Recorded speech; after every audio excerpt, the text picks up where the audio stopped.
National Broadcasting Company presents the National Football League.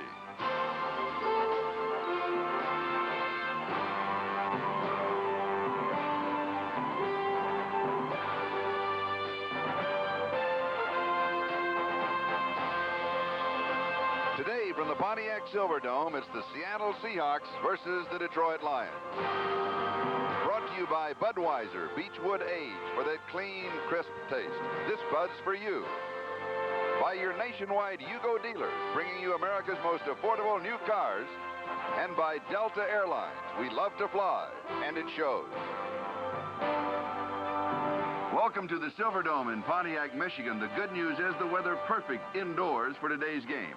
The bad news is we seat 80,000 here and only 15,000 are expected. Hello, everybody. I'm Charlie Jones. This is Jimmy Cephalo, and the NFL strike is over. Yes, it is. The regular NFL players are practicing today. Most of them are anyway. Others will report tomorrow to get ready for next week's contest. For the Seattle Seahawks, playoff hopes, their replacement team 1-1. Very important that they win today. Yeah, and they are favored, and for very good reason. They've got 5 regulars who crossed the picket line this past week, beginning with Jeff Kemp, their quarterback, Steve Largent, the All-Pro wide receiver, and Blair Bush, their center. Defensively, they've got Fred Young, the linebacker, the All-Pro, and also their kicker, Norm Johnson, will be back and in the lineup here this afternoon. Very important afternoon for Steve Largent. According to a published report in the New York Times, he's got an incentive clause in his contract that will pay him $100,000 if he catches 60 passes this year. He only has 6, so he better get going if he wants to pick up that $100,000. The Detroit Lions, their overall record is 1-3. Their replacement record is 1-1. They will be helped by the return of defensive end William Gay. They certainly will. William Gay can move anywhere on the defensive line, and because of the relative inexperience outside of Blair Bush for the Seattle Seahawks offensive line, he can cause a lot of problems. He can come from any side, and he has a lot of experience, and he's a very good pass rusher. And you do notice there's a bit of a hollow sound here in the Silverdome because it is a late arriving crowd of hopefully 15,000, and that is, of course, Darryl Rogers, who is the head coach of the Detroit Lions, and the head coach for the Seattle Seahawks is Chuck Knox. Chuck, by the way, was an assistant here with the Detroit Lions for some 6 years. He handled back a few years ago. Yeah, he handled the offensive line duties when he was a young coach on his way up. Since then, of course, he's done quite a bit. He was younger and thinner at that time, no.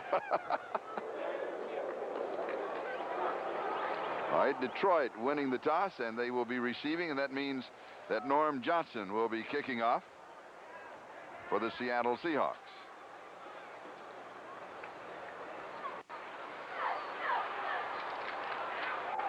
And Norm Johnson, of course, 5 of 6 field goals. He last played prior to the strike, and that was against Kansas City. And Norm, one of the players that Jimmy was talking about, that came across by noon Wednesday, or what was it? Well, 1 o'clock Eastern It was actually, time. You're right, 1 o'clock Eastern time, 10 Pacific time, of course, for the Seahawks out in Seattle. Right. Today's kickoff is sponsored by Budweiser, the king of beers.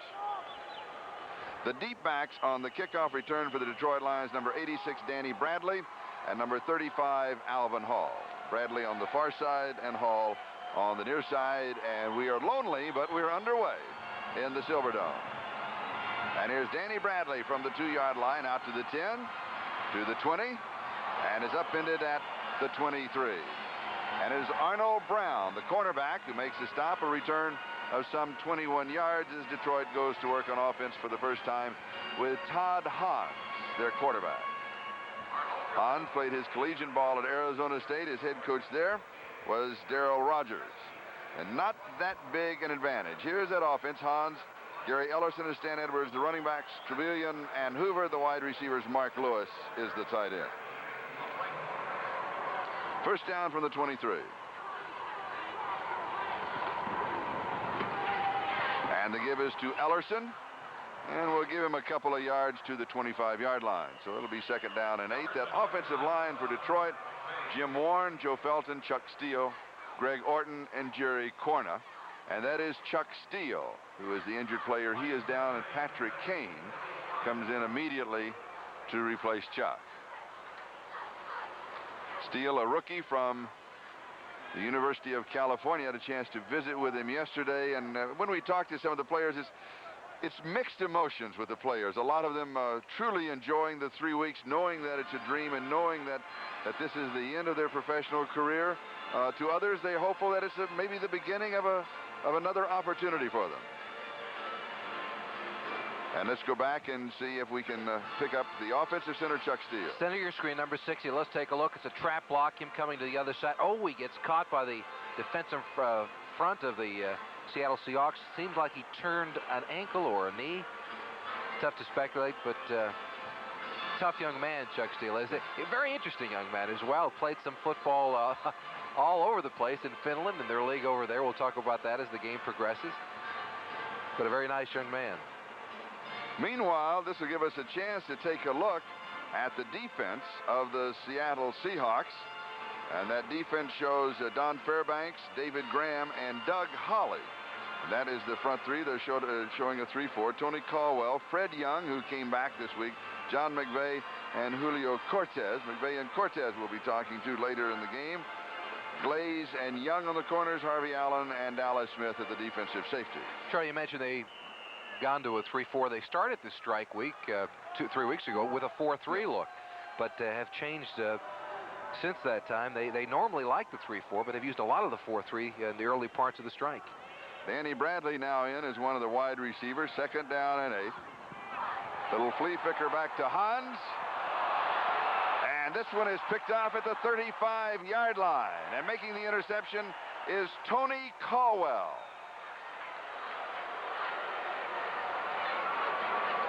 Now in preseason here a couple of years ago, in an outstanding preseason game, this play incensed the Seattle Seahawks. So you know that they were looking for a flea flicker early, and they got it. There was pressure. Well, the other prop, Charlie, is that the Lions did not do much as far as trying to set up their offensive running game there. Watch the pressure from Fred Young. He's the veteran back in the lineup. And he goes straight to the ball. He wasn't fooled very much by it. He puts the pressure on Hans and the resulting interception. At the 31-yard line, an opportunity to capitalize immediately, and here's Boyce Green. And Boyce is going to he's going to lose about 3 yards back to the 34 as Anthony Fields makes the stop as he upends him. Let's take a look at Fred Young and how exactly he got to the quarterback. This is where the experience shows. He's not even worried about the fullback with the ball. He knew exactly what it was going to be. He read it early, got to the quarterback, and really is the one who forced the interception. Fred Young, an outstanding special teams player for years, and now last year voted to the Pro Bowl as a linebacker. 2nd down and 13. Jeff Kemp, the quarterback. And he goes right to Steve Largent, and Largent fumbles the ball, and a scramble for it. And Seattle has recovered. Largent now with a reception in 142 consecutive games. The streak goes on, and he is 1 for 1. And it was Mark Keel, the tight end, who recovered the fumble at the 19. 1st down. Well, a little bit rusty. You don't see Steve Largent fumble the football very often. I'm surprised that they allowed him inside underneath the zone. He'll do that all day long against any defense, let alone a substitute defense there. But that's the rustiness coming out. Getting hit for the first time in 3 or 4 weeks will cause you to cost the football up. 1st down at the 19-yard line. Little play action fake. Largent touchdown. He's 2 for 2. And the Seahawks have the quick lead.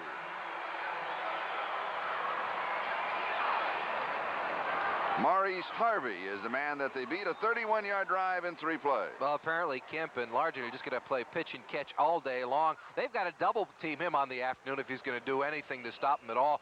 Kemp didn't look anywhere except for Largent right away, and with the corner of the end zone behind you, a defensive back with experience will usually force a receiver to stay in front of him. That time, Harvey, though, allowed Largent to slip right past.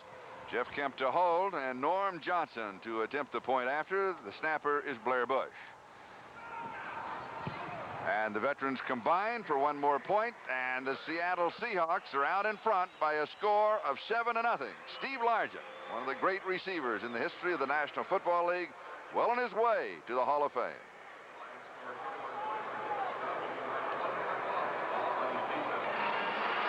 Seattle 7, Detroit nothing, with 12:48 time remaining in the 1st quarter. Chuck Steele, number 60, who was shaken up a moment ago. It's a sprained ankle. He can return. Alvin Hall and Danny Bradley are the deep backs on the return as Norm Johnson is kicking off for Seattle. And Danny Bradley. He will down it in the end zone with a touchback, and Detroit will go to work at their own 20-yard line, 1st and 10. And Steele is back in the ball game at offensive center. Charlie, for the Lions over the past couple of weeks, they've relied on a couple of receivers to do most of the damage for them. Eric Trevelyan, of course, of the USFL fame, who had quite a career there, has been the leading receiver for Detroit thus far. And also Darryl Grimes on the other side. He caught a lot of balls, but Darryl Grimes will not be in today. He was deactivated because of a quadricep problem. Mel Hoover will be the other wide receiver. So let's look for the Lions to put the ball up today. And that's Trevelyan coming in motion. And the give is to Ellerson.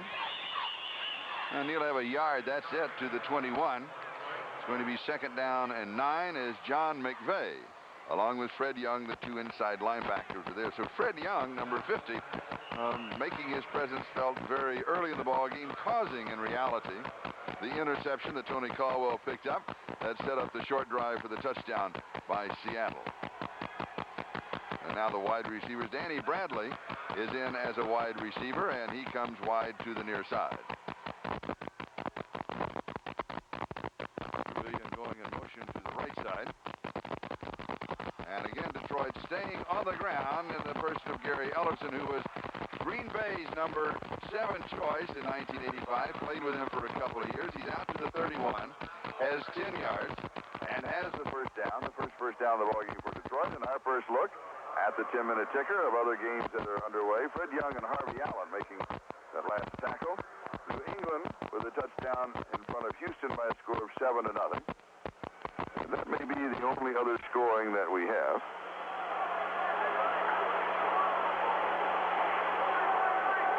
And here the score is like 7-0. Seattle in front of Detroit.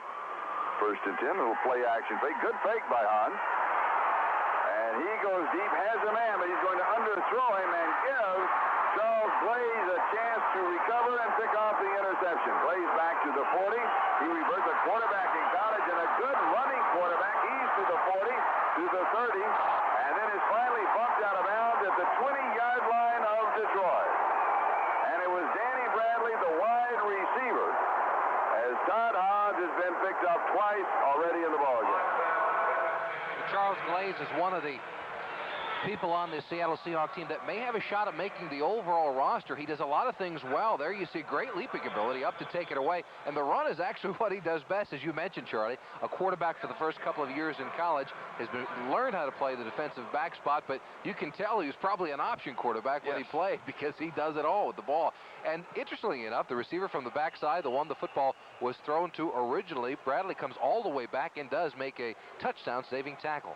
And Glaze with a 53-yard interception return, setting up another Seattle opportunity at the Detroit 21-yard line. Largent wide to the near side, and he has single coverage, and Kemp will look at him. And he does, and he has it, and has the touchdown. 3 for 3. It's the same play. They've run that play twice. They've scored 2 touchdowns against it exactly the same way.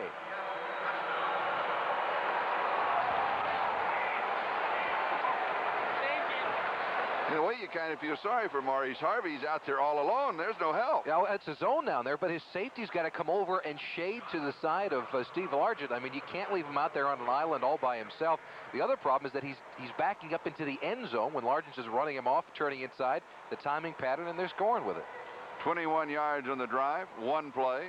Again set up by the interception. Norm Johnson with the extra point, and it is good. And Seattle has made it 14-0 as we take another look at Steve Largent. Well, here it is. He's got all kinds of room on the outside. He's keeping it wide. That's very important. He wants to make his cut outside of the numbers to stay away from the safety. Harvey thinks he's got help to the inside. He doesn't have any. Hall, number 35, should have been in there, and that was the problem. We'll be back. Steve Largent looking at the numbers. Here, some more numbers. That was his 89th touchdown reception, his second of the ball game. He is now second on the all-time NFL list. He has now passed Don Maynard for second, and he is now 10 away from the great Don Hudson. And I'll tell you a story on Don Hudson, how he used to catch a lot of his. Danny Bradley will down it in the end zone. Jimmy's too young to remember Don Hudson, of course. I did his games. No, but then the goalposts were on the goal line. And they didn't have the single post like we do here, the double post. And Hudson was the first one that would go into the end zone, hook his arm on the post, turn around, they'd throw it right past the post on the other side, and he'd leave the man covering right flat against the post. That's a great idea. Yeah. I'm sorry they changed that. Yes, that's right. Yeah, but he caught a lot of them like that. All right, Detroit from their own 20-yard line. Seattle leading 14-0.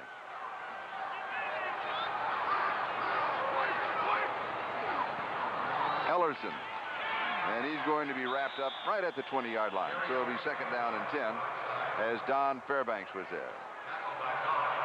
The coaching staffs has been telling us all through the replacement games, Charlie, as we take a look at Fred Young, that the toughest spot outside of quarterback to replace are the offensive linemen. There's not that many quality offensive linemen that have been available.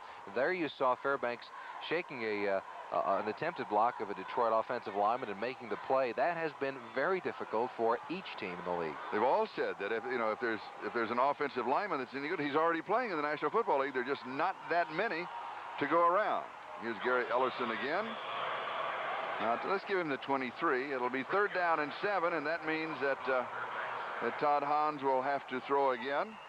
And he's already been intercepted twice. Here's another look at Fred Young. Fred Young makes such an impact on the team because he does everything well. He runs very well. He's a big hitter. That's why he was so successful with special teams. Yeah. If you could have picked one person to come back for the defensive unit of the Seattle Seahawks, it would have been Fred Young, because he can do it all. He can run, he can cover backs, and he can get to a quarterback. He can also stuff a run, as we just saw. Third down and 8. We mark it officially at the 22-yard line. And they're going to stay on the ground.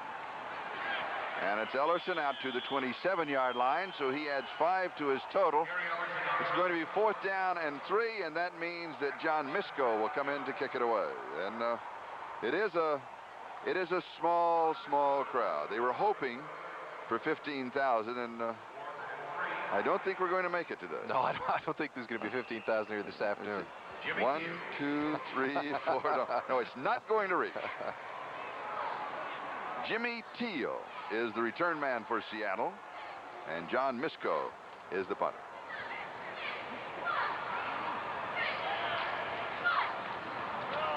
Has pressure, and he gets a good kick. That punt has been the highlight for Detroit thus far. It's fumbled. Taken on the bounce by the Seattle Seahawks. And that is number 20, Arnold Brown. A backup cornerback. Very alert. A 50-yard kick. They'll lose a yard on the return. And it was Giovanni Johnson who had the coverage for Detroit. Jimmy Teal has another person who has an opportunity to make this team, but they put him back there to return some kicks to find out exactly if, when the regulars come back, can he do it or not. That hurt Jimmy Teal's chances of making the club. They never said it would be easy, being a Detroit Lion fan.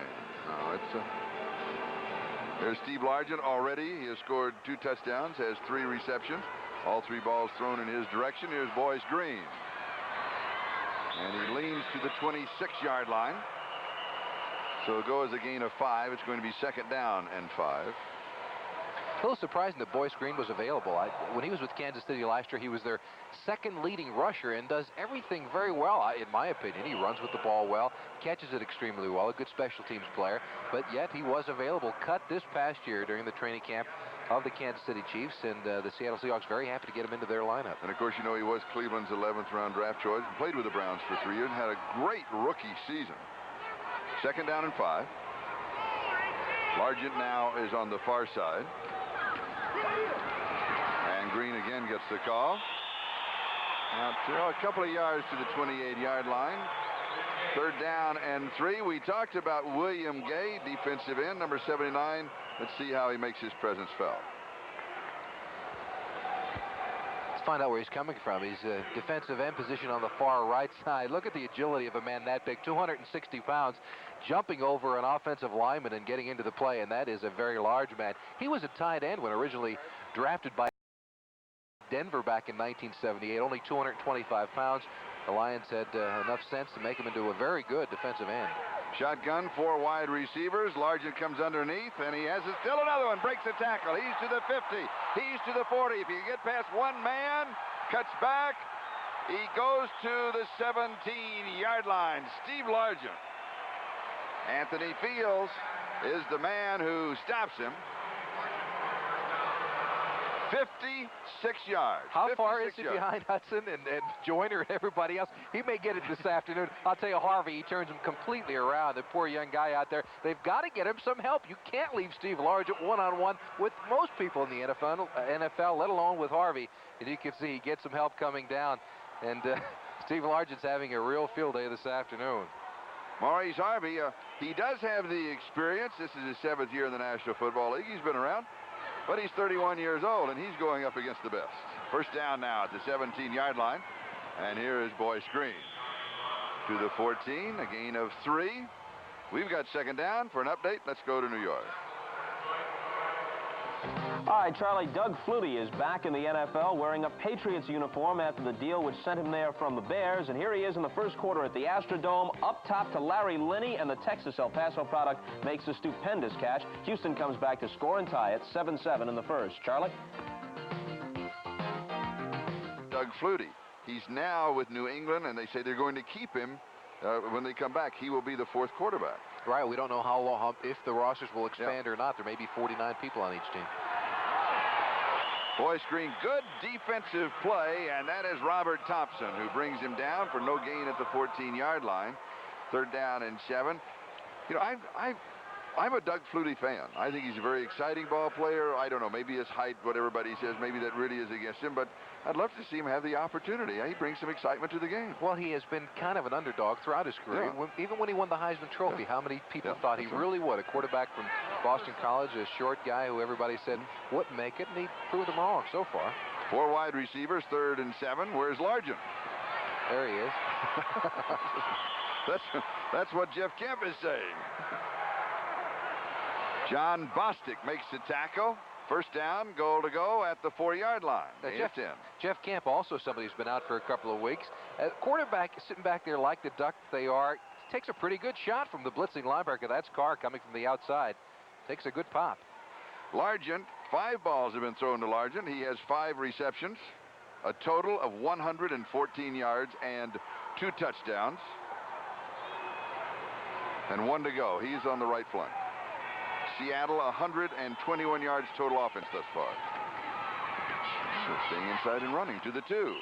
Boyce Green, couple of yards, 2nd down, goal to go.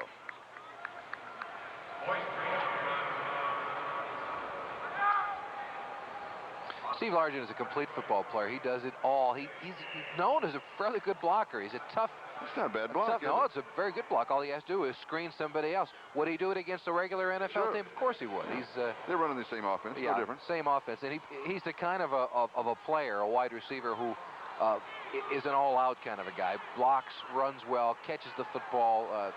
He's an all-out player, one of the best that, of course, has ever been in the NFL. He's wide to the far side. Now he comes in motion, and Kemp looks for him in the corner. If he has it, it's 3, and he's got it.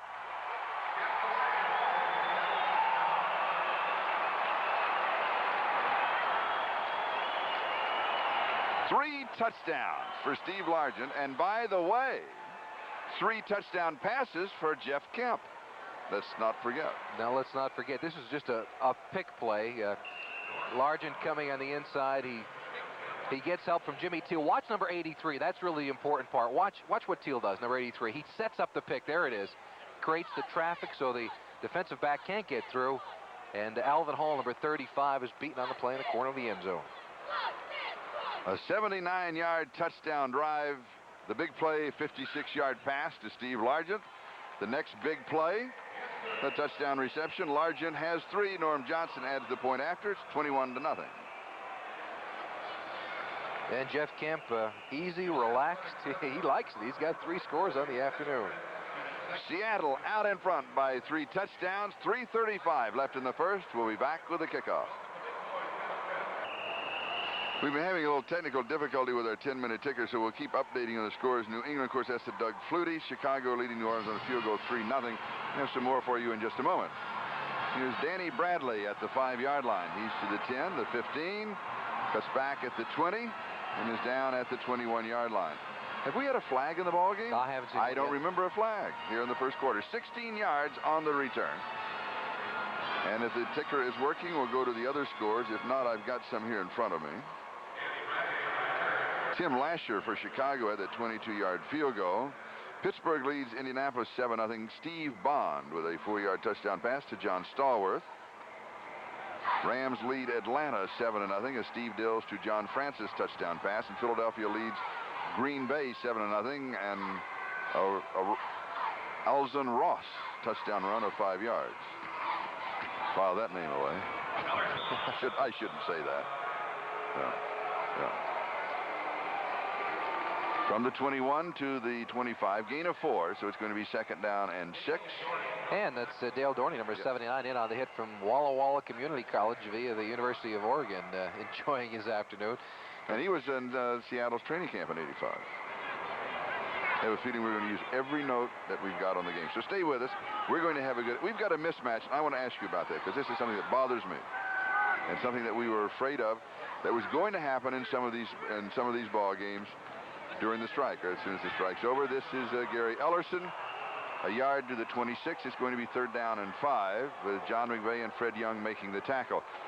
And what has happened here is that Seattle had enough players coming back to make a major difference in the competitive level of these two teams. There's no contest. No, there really isn't. And that was one of the things that bothered me about when players started to come back from the strike. Right, and if you could pick, you could really put Blair Bush, Steve Largent, Jeff Kemp on the field without any offensive linemen in front of them, and they'll complete a great number of passes because of their experience.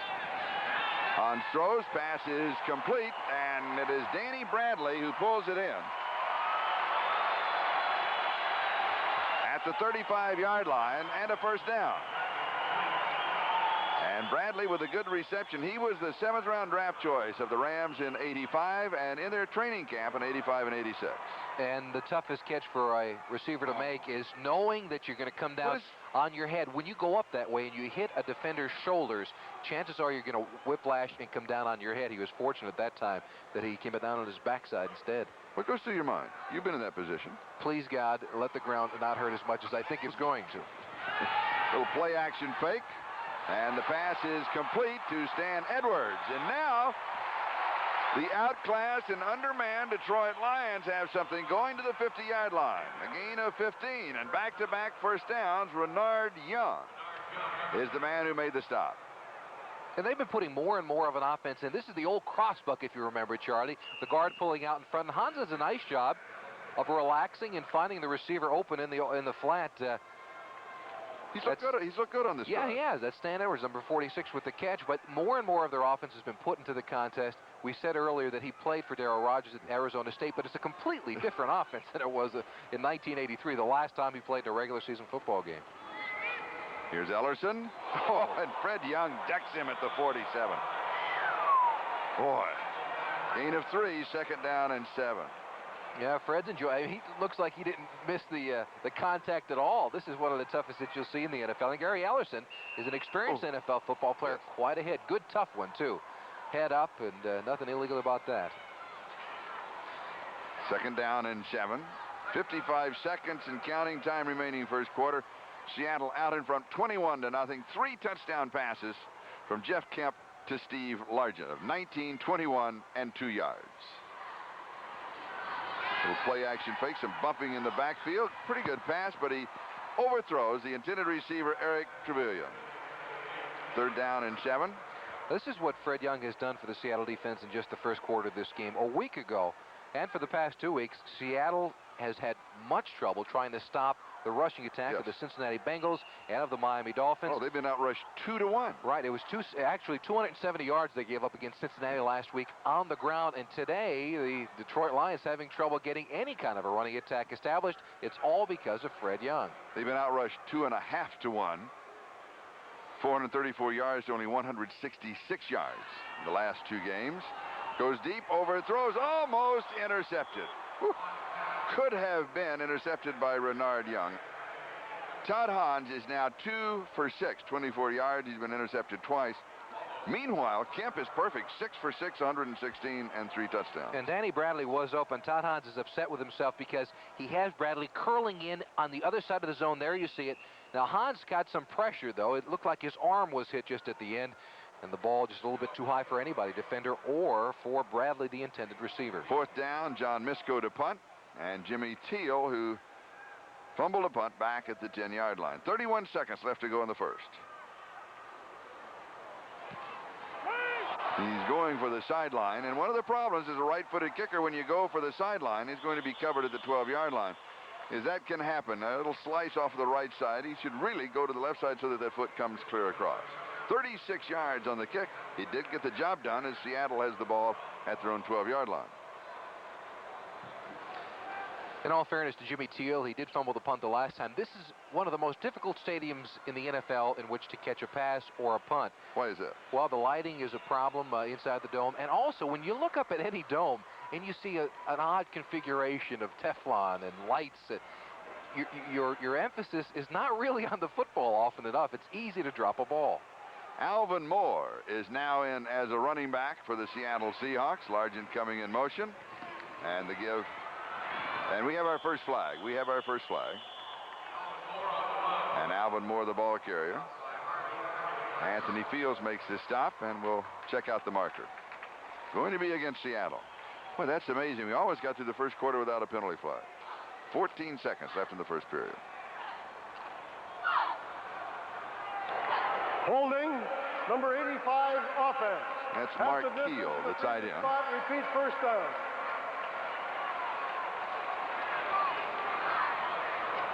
It'll be first down and 16 as they split the distance. Left to your screen, number 85. There he. Oh yeah, he's got a whole lot of jerseys. They had WrestleMania 3 here a couple of years ago. I think Mark Keel forgot that event ended.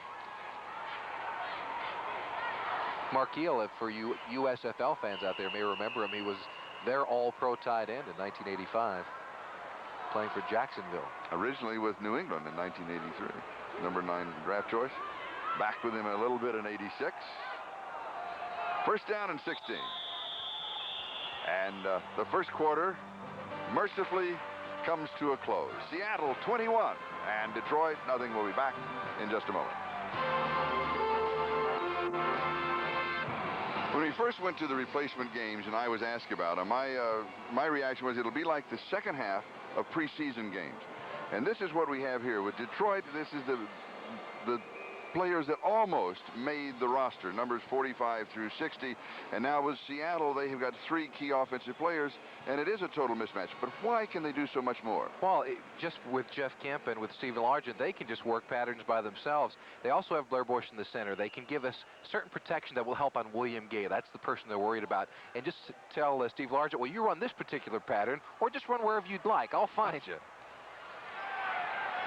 All right, Seattle now first and 16 from their own 6-yard line. To answer your question, Charlie, they can minimize the effect of William Gay because of Blair Bush, because of Steve Largent. They can get the ball out there quicker to him. Kemp knows exactly what he wants to do. So despite the fact that Gay may get there very quickly, as long as you have Kemp, an experienced quarterback, an experienced wide receiver, and Largent, they only need 2 steps. And they also, you know, in talking to them yesterday, the statement was that they're not going to be able to freelance that much, but that's almost a misnomer, because in reality, you freelance by knowing, as a wide receiver, by knowing your quarterback, and from a quarterback knowing your wide receiver, although Kemp hasn't been with the Seahawks that long. No, I agree. I think they told us yesterday that when he gets in trouble, if Kemp gets in trouble, that's when Largent will really be able to help because of his experience. But so far, Kemp has not been in trouble at all. Second down and 12. Alvin Moore. We'll give him a yard to the 11, so it's going to be third down and 11. Charles Benson, number 69 with the play. He was originally drafted by the Miami Dolphins, a teammate of mine during the early 80s. They had great thought and promise. We see the injured Howard Johnson. Howard Richards. Howard. Oh, sorry there, Howard. Well, Richards, Dallas's #1 draft choice back in 1981. He's the injured player. We'll take a timeout. We'll be back in just a moment. Today's game is being brought to you by the Kellogg Company, makers of Kellogg's Frosted Flakes, Tony's Flakes of corn with a sweet frosting. By Head & Shoulders Shampoo. Now your good grooming is head and shoulders above the rest. And by GTE. No. GTE. I love that billboard. Richards still being administered to. And now let's take another look at the 10-minute ticker.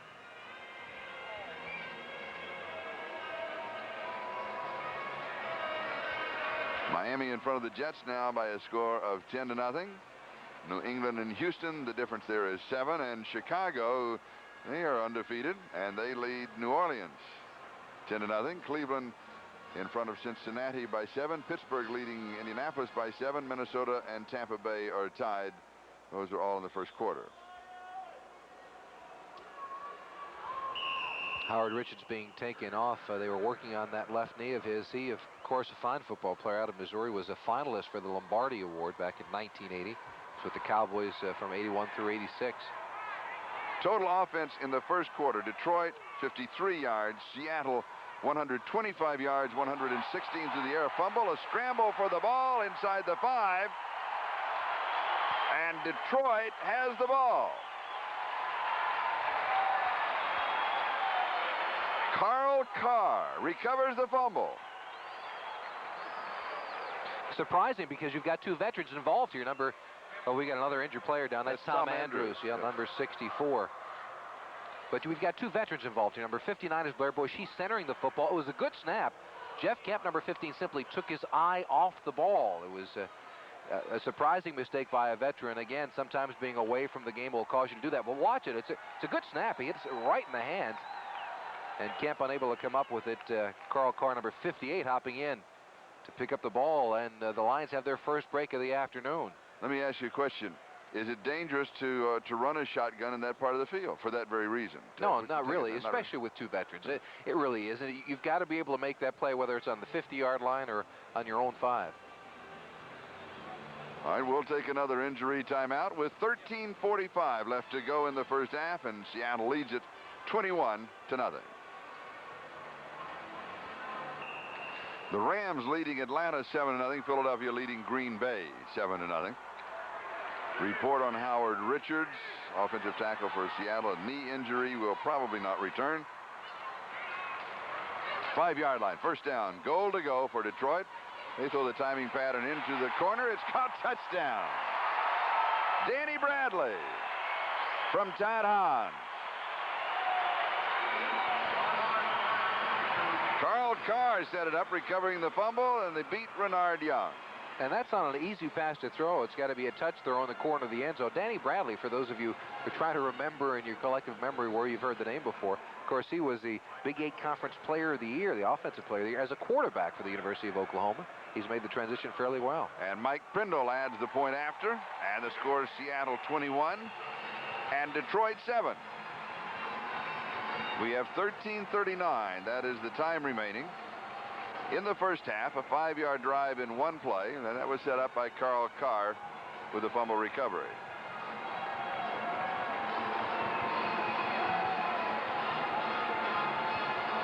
We talked with Todd Hans yesterday. He had great plans. His wife was going to come in from the Phoenix area, and his son Zachary. So we're going to have a limo for them in the airport. He said, an inexpensive limo. There are no, Todd, I got to tell you, there are no inexpensive limos.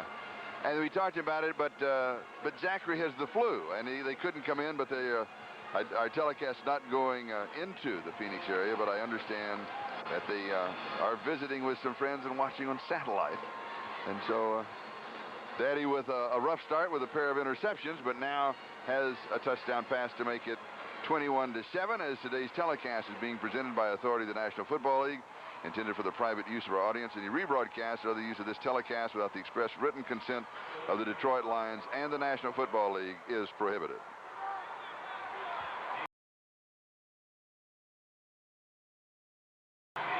Mike Prindle will be kicking off. Kurt Partridge, number 82.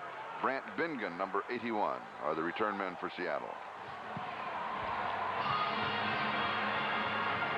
And Bingen takes it as 7. One bounce, has it back. He's out to the 20, the 25, to the 40, and he returns to the 43, maybe the 44-yard line. Mark Wheeler makes the tackle for Detroit.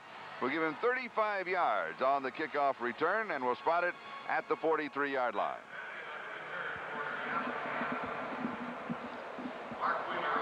First down for Seattle. No, we'll say the 44-yard line. I guess it's closer to the 44 than the 43.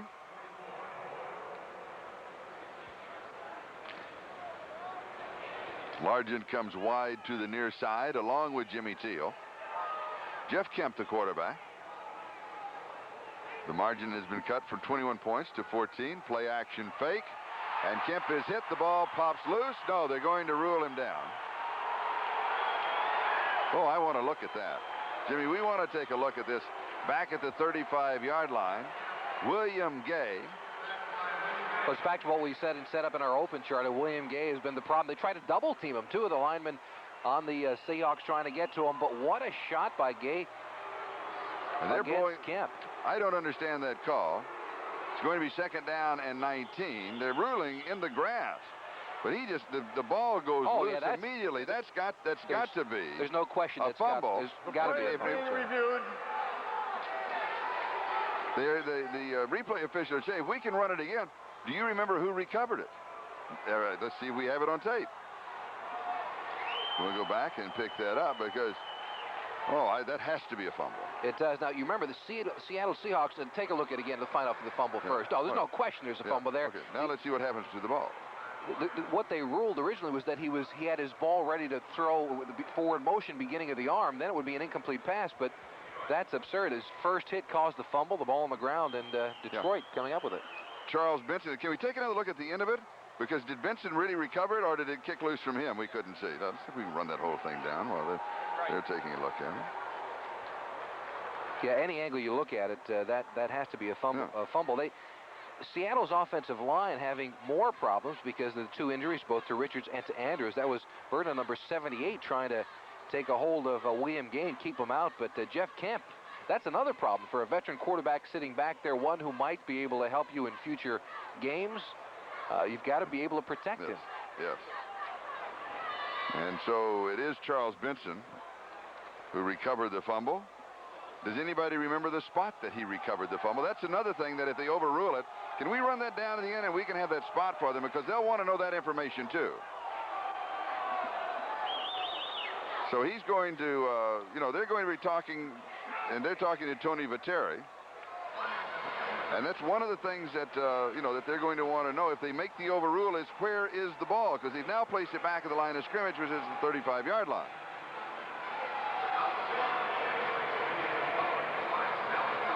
Now, is his arm going in motion? No, not whatsoever. He hadn't even started, no. Not at all. And the fumble occurs right now in the grass, does not apply either. The quarterback was in the grass of control just before the fumble. I blew the whistle. Play continues, Seattle's football. Now, what he is saying, this Gordon McCarter, what he is saying is that he made a mistake. He blew the whistle too soon. He was trying to do a grasp and control call, and he blew the whistle too soon. And the whistle blows, overrules everything. Right, so it ends it all. The reality, he made the mistake. And the reason they do that is because when the whistle blows, everybody stops. Sure. And whoever recovered the fumble doesn't matter whatsoever. Yeah. Kemp throws to Largent. Largent has another reception. That is his 7th, and he has caught all 7 balls that have been thrown his way. John Bostic was the man with the coverage. We'll go back and take another look. This is what they're doing now. They have a combination coverage. Man-to-man with one guy. Man in the middle of the field is safety, but look how he turns the defender around. No question about it, Steve Largent enjoying the afternoon. That's John Bostic, number 39, who was turned completely around the other side. He first worked on Maurice Harvey, and now they've gone to John Bostic to try to cool the heels of Steve Largent. Largent, 22 more yards to his total, now 138 yards.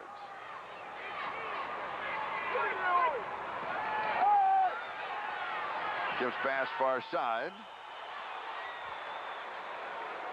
At the 37-yard line, Largent again. Second down and 4, a gain of 6. Maurice Harvey, we'll have to check out to see what his best day his best career day is. Well, this is just a timing pattern. He's doing it all, the quick ins, the quick outs. This is actually something you work out in the early days of training camp, the 5-yard turnout pattern, and Kemp actually released the football before Steve Largent made his break. They're going to call it the 36, so it's second down and 3. 12 minutes left to go in the second quarter.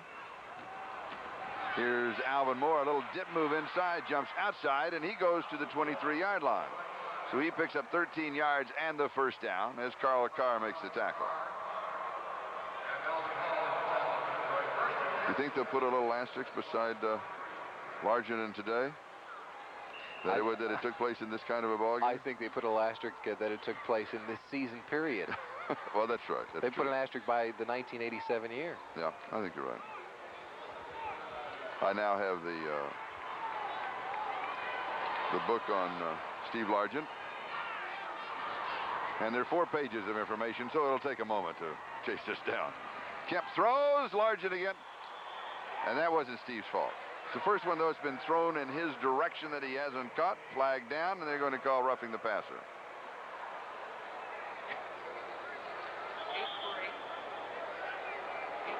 Personal foul, roughing the passer, a blow to the head. Number 54 on the defense. 15 to half the distance, first nothing. Call on Thomas Boyd.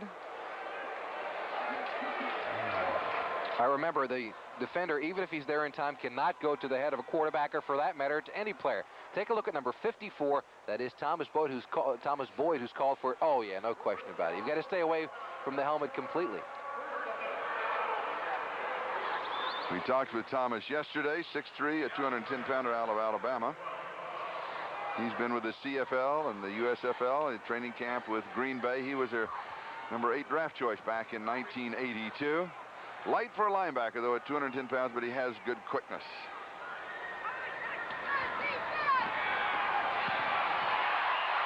Incomplete.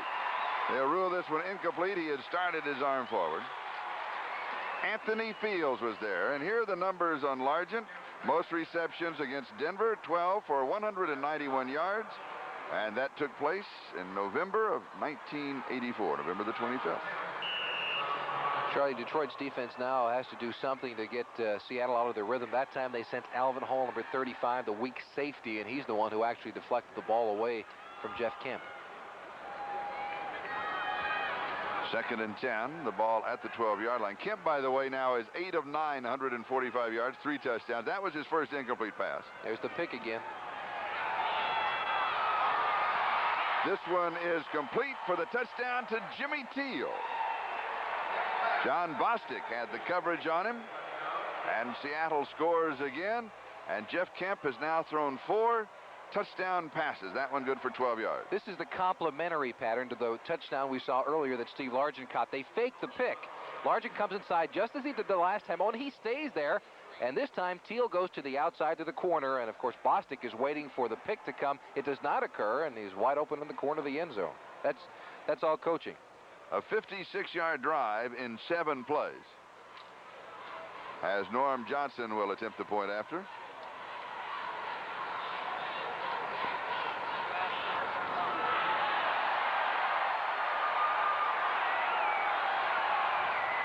Kemp makes this one up.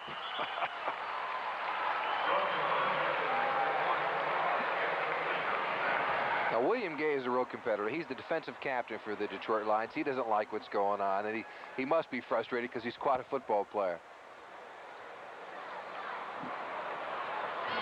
Tough to read lips. We'll be back with a kickoff. Blair Bush's snap to Jeff Kemp a little high. And this is the normal team they have. Jeff Kemp is the normal snapper during the regular season. Holder. Of course, Holder, I'm sorry. Blair Bush, the normal snapper, and the normal kicker, of course, in there as well. And surprisingly, they do not execute it, although I guess you can get rusty from snapping the football when you are away from it for 3 weeks. Quick look at Bush, and here is Bradley on the return. And he's out to the 21-yard line. So he has 21 yards on the return. Charles Glaze makes the tackle. Detroit now trailing 27-7 with 10:52 left to go in the first half. And the Lions with the first down at their own 21-yard line. Now, from a Detroit standpoint, what do you start doing? Well, you still have to try and throw the football. What else can you do down 27-7? They really get the bad end of the deal when the official blew the whistle, because it would have turned the momentum continually around. They had their second big turnover. They were down only 21-7 at the time. So mentally, you've got to get yourself back up and throw the ball. And if they scored off it, you're talking a 13-point swing. So that was a bad break for Detroit, and a bad call by the officials. Gary Ellerson out to the 30-yard line. A gain of 9 is going to be second down and 1 as we pause briefly for station identification. This is the NBC television network.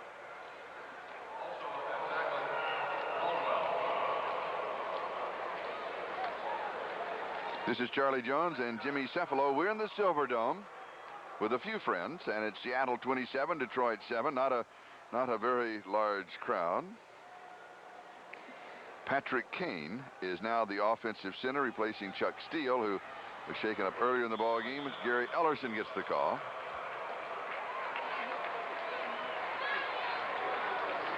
First down at the 35-yard line. Now, it's not been all roses for the veterans here. Let's take a look at Fred Young, number 50, and see what happens to him on this play.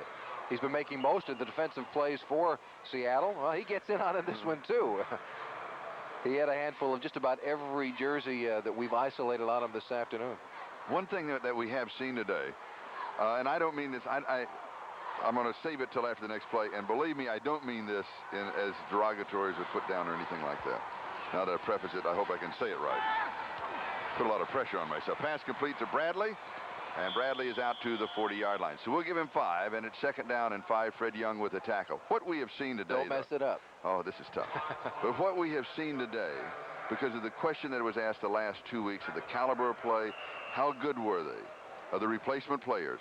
What you have seen today by the Seattle Seahawks with the play of Fred Young, with the play of Jeff Kemp, with the play of Steve Largent, with the play of Blair Bush, you see the difference. It is very obvious, the difference. Yeah, very much so. The people who were not playing the last couple of weeks are clearly the best 1,500 football players in the world, and that's why this is the NFL. Yes.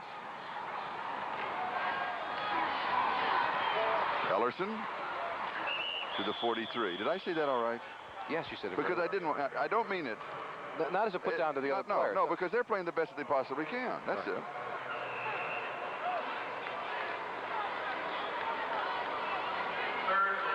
The report on Chuck Steele, that sprained ankle, it's still bothering him, and it's going to limit his play.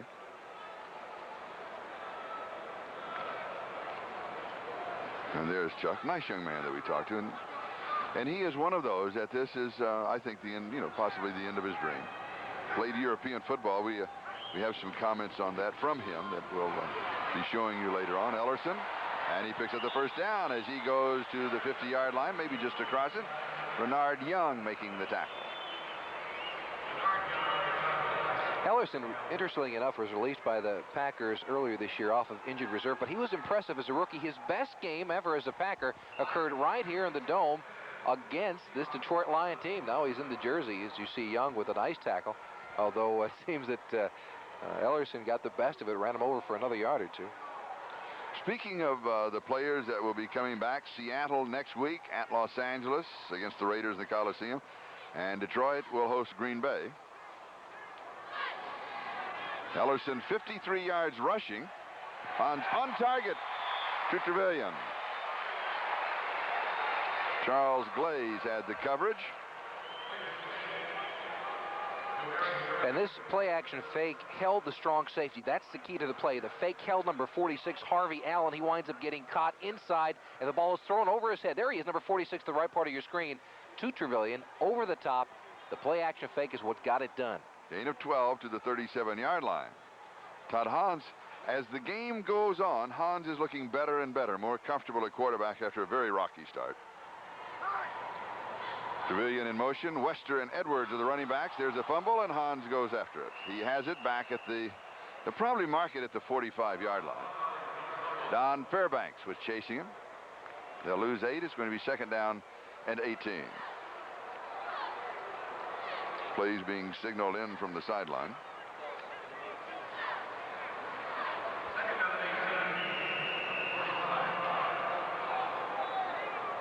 When we were talking with Darrell Rogers yesterday in regard to the players in the National Football League, he said an interesting statement: you win or you lose with your top 30 players. And then I'll finish that quote after this play. Second and 18. And here is Wester. Wester turns the corner, and he goes to the 40-yard line. So he picks up 5. It's going to be third down and 13. And Fred Young again makes the tackle.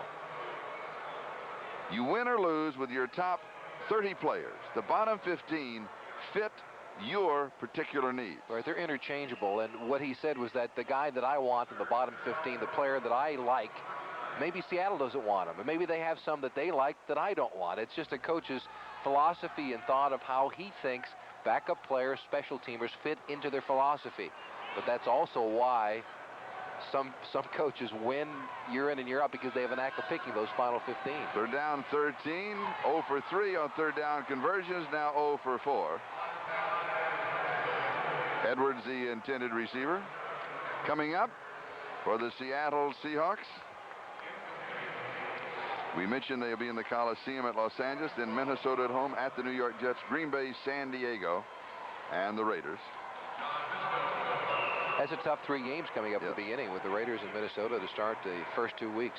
And of course, that's tough games for them coming up against the Seattle Seahawks also. John Misko will be kicking. Jimmy Teal is at the 10-yard line.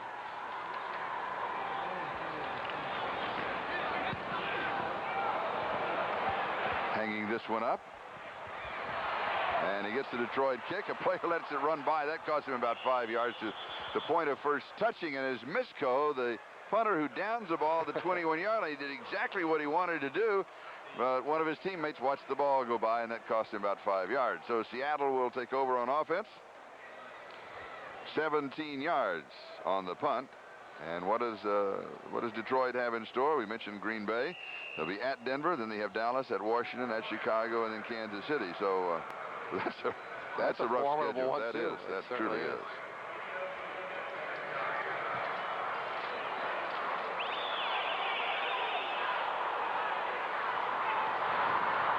Seattle with the first down. Kemp opens with a little bit of play action, and he throws to Steve Largent at the 41-yard line. And the pass is complete for the first down. Bostic makes the tackle. This is textbook Steve Largent, though. Now watch this. Bostic, number 39, he's worried about the deep pattern.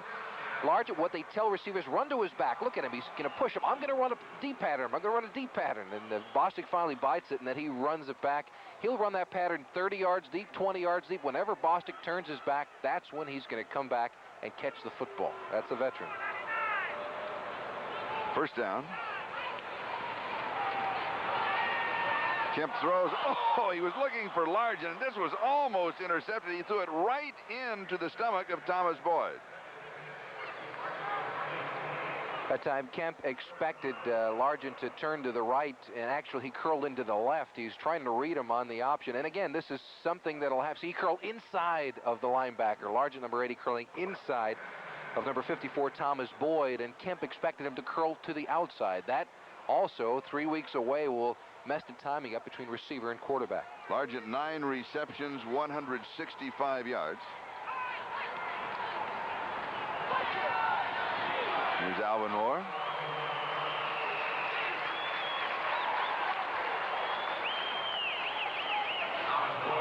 As we've been doing the Steve Largent story, a reminder to our viewers that we'll be selecting the Budweiser Most Valuable Player for today's game at the conclusion. I have a mail-in vote. An early mail-in vote. Early mail-in vote, yes. Absentee from the airport. Third down and 9. 4 wide receivers for Seattle, and where's Steve? Oh, the 4, that's the first. If I was a defensive player, you know, in the secondary, that's what you got. He's on the far side. And he's going to come back to scramble along his sideline, but Kemp's going to carry it, and he stays in bounds. All right. To the 45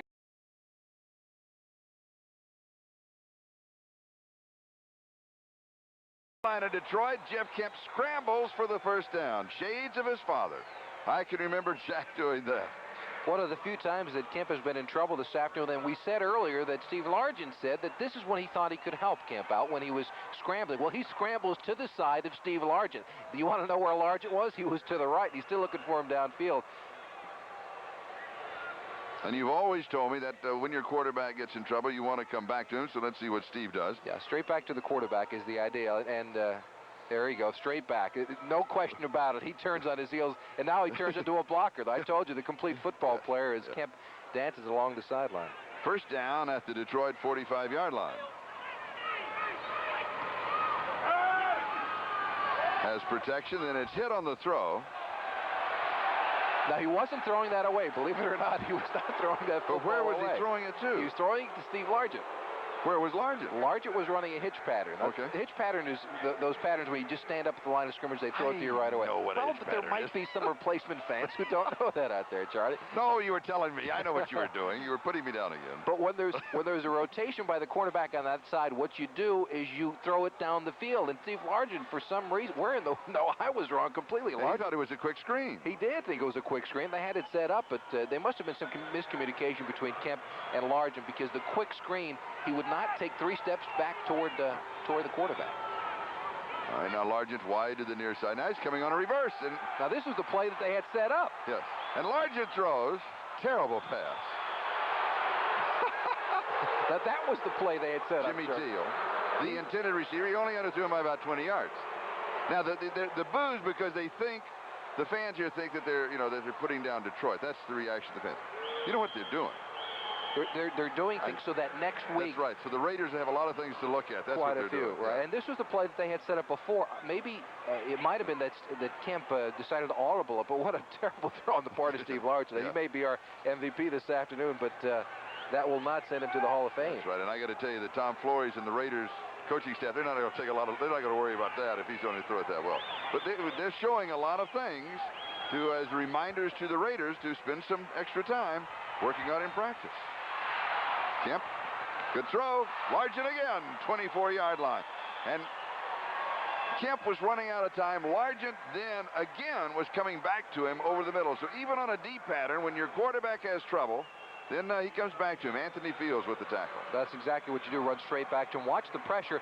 Gay, number 79, beats his man right off the bat, and if Gay doesn't slip and fall down, then Kemp is going to be straight on his back. Now let's take a look at Largent and see what he's doing on the play. He's got his normal pass pattern to run. It's a deep one, but there's a timing idea. He knows now as he looks back and gets the feeling his quarterback is in trouble, his first step is directly back, but that's another case in which Kemp released the football. 10 receptions. He only had 6 coming into the contest. He released the football before Largent made the break. 186 yards, so he's chasing his own personal best. And he's going to catch it, but not this time. This is Brent Bingham with the reception at the 15. Alvin Hall makes the tackle, gain of 9. So it's going to be 2nd down and 1. William Gay running a little short on gas. Largent, by the way, again to repeat it, his most receptions in a ball game was against Denver, and that was 12. He's only 2 away from that. His most yardage, 191. He's only 5 yards away from that. His most touchdowns is 3. That was twice St. Louis and San Diego. Is only 1 away from that. His longest reception is 74. I think his longest here is 56. So that everything else he can pretty well rip apart. Michael Morton gets the call, and he goes to the 5-yard line, where it will be 1st down and goal to go.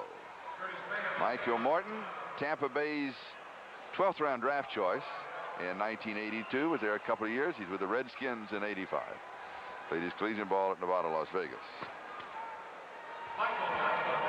Coming in today, Jimmy Teal was the AFC's 2nd leading receiver with 13 catches. And now Steve Largent with 10 catches today. He's got 60. He just passed Jimmy Teal. Roaring past him. 2-minute warning will be given to both benches. The score, Seattle 27, Detroit 7. We'll be back to the Silverdome. Be sure to stay with us in halftime for all the scores and highlights. And Frank DeFord has a very special commentary for us. Our commentary at this moment would have to surround Steve Largent. 11 passes have been thrown to him. He's caught 10 of them. The longest one was for 55 yards, total 186 yards, 3 touchdowns. I mean, you can't do that in practice when you think about it. No, he's having an afternoon that he'll not forget, and that that was not my microphone. That was Jeff Kemp saying, I shouldn't have thrown that football. That in the flat, if Kemp does not make the tackle going down the sideline, is a touchdown for the Detroit Lions. Yes. So it's now 10 receptions of 12 balls that have been thrown in his direction. And it's 2nd down goal to go at the 5. What was your best day as a receiver? Do you remember offhand?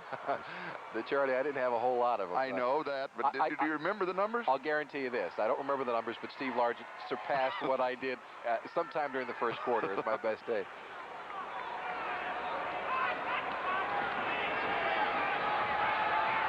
Largent draws the crowd. He is there. Oh, he's going to be intercepted. Largent, the intended receiver, and it is Alvin Hall. And Largent headed for the corner, then was tiptoeing back. He was on the back working, edge of the end zone. Right, working back toward the goalpost. Actually, he was open, but Kemp does not get the ball over Hall. There he is, right coming back to the other side, and really an ill-advised pass. But he had him for just a second going back across the end zone. If Jeff Kemp throws the ball to Largent, continuing to the left, then he's got a touchdown. Unfortunately for the Seattle Seahawks, Alvin Hall picks it off. This put a good play by Alvin Hall because he knew that he was working along the end of the end zone, and so he was in front just cutting down the angles. On swings one out to the right side, and this is to Stan Edwards. He is out at the 25-yard line, stopping the clock, bumped out by Charles Glaze. 1:41, that is the time remaining here in the first half.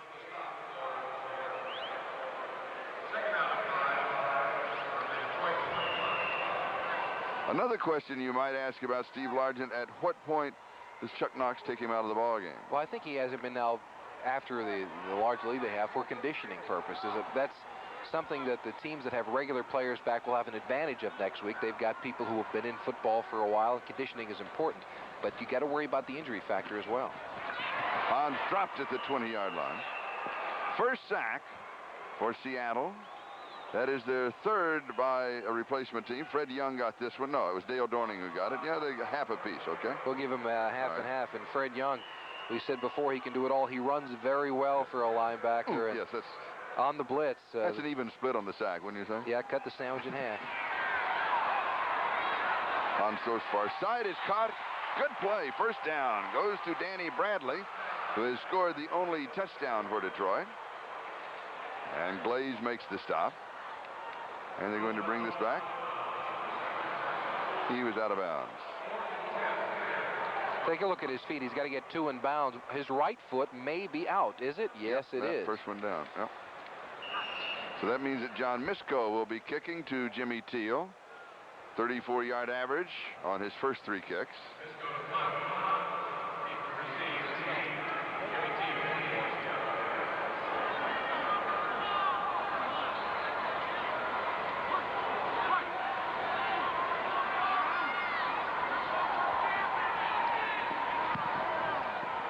Pretty good kick.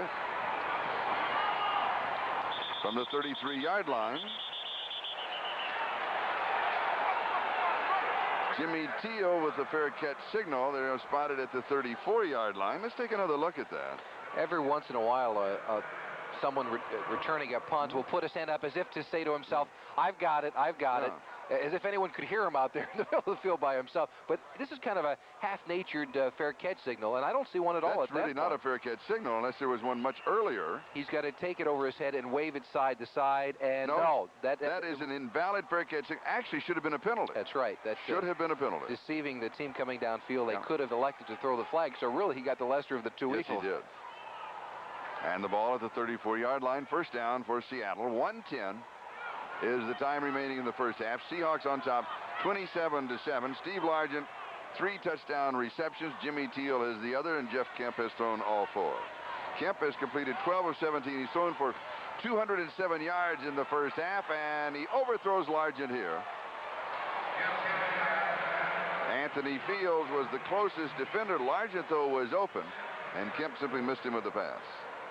That last punt of John Misko's, by the way, a good one of 46 yards. Largent is going to run as far as he has to turn the defender, and watch what he does. He does it extremely well. He's 5 yards down, 10, 15, 18-yard pattern. That's about as deep as somebody will actually run, but you see the defender turned completely around by it. That was number 25, Anthony Fields, who was being taught a lesson by Steve Largent. Interesting comment there. There are a lot of instructor-student confrontations going on in the field. Yeah, and Steve Largent, through the years, can probably teach most defensive backs something about how to cover an offensive receiver. 2nd and 10 shotgun. 4-man rush. First down. 47-yard line. Largent again, adding to his total. That now becomes a personal record for him. Yeah, well, take a look at the veteran, too. As he's going down, he's busy calling timeout. He knows he's got the first down. He knew exactly where he was on the field.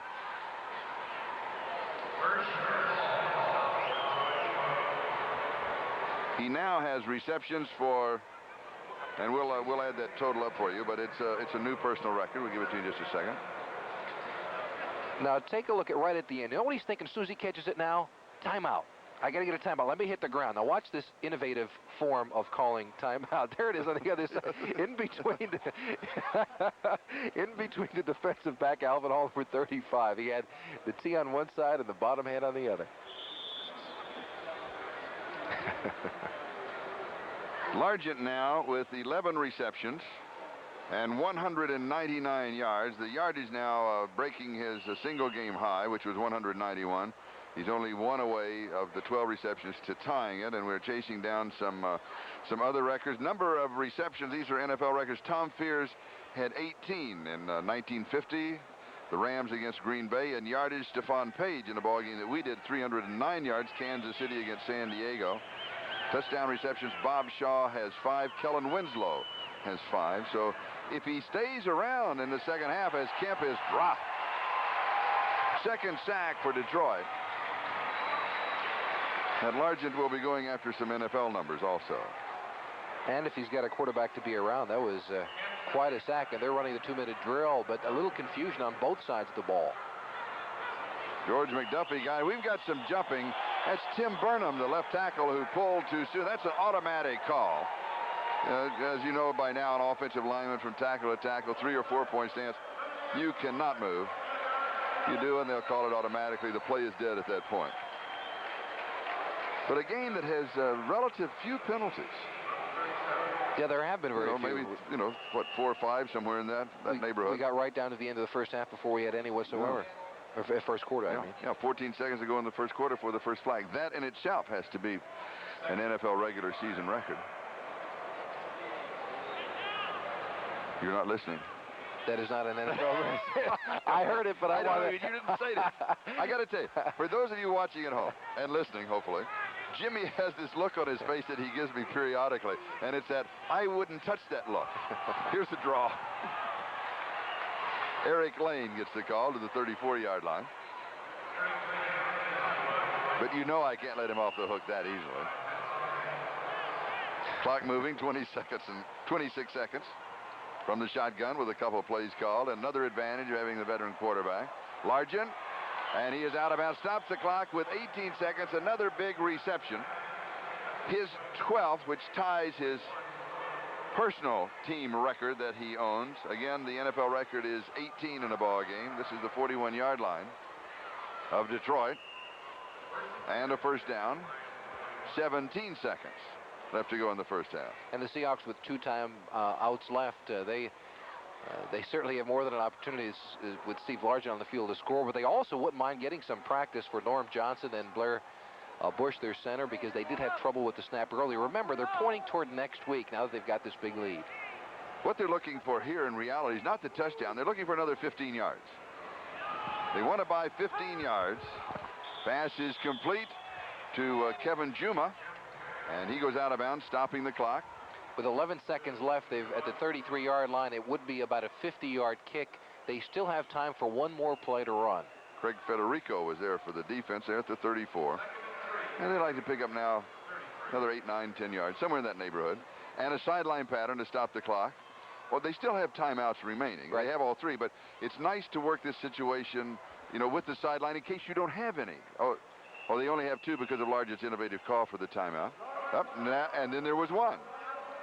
Well, they have to leave the 1 because if they get caught, if Kip gets caught throwing the football in the middle of the field, they get tackled. They still have 11 seconds, but they'll have the 1 timeout left so that they can still get their team on the field and kick the ball. Don't forget halftime. Bob Ahmad, Paul, and Frank DeForn with a special commentary, all the scores and highlights around the league as we wrap up this season, because we've always said that there are 3 seasons: the preseason, the regular season, and postseason. And this year there are 4: the replacement season or the strike season. And that uninvited guest is now leaving, and we'll be back to the continuing competition with the A players. As in all the Detroit newspapers here, everybody's had different names for them. Replacement, I guess, is the one that I've used more than anything else. And here they call them the A team and the B team, which is probably just as easy to use. That's sure. right. It goes to the baseball thought, the AAA club and the major league team. By the way, for Steve Largent, 12 receptions of 16 that have been thrown in his direction. And as a quarterback, he is 0 for 1. I just thought I'd say to throw that in.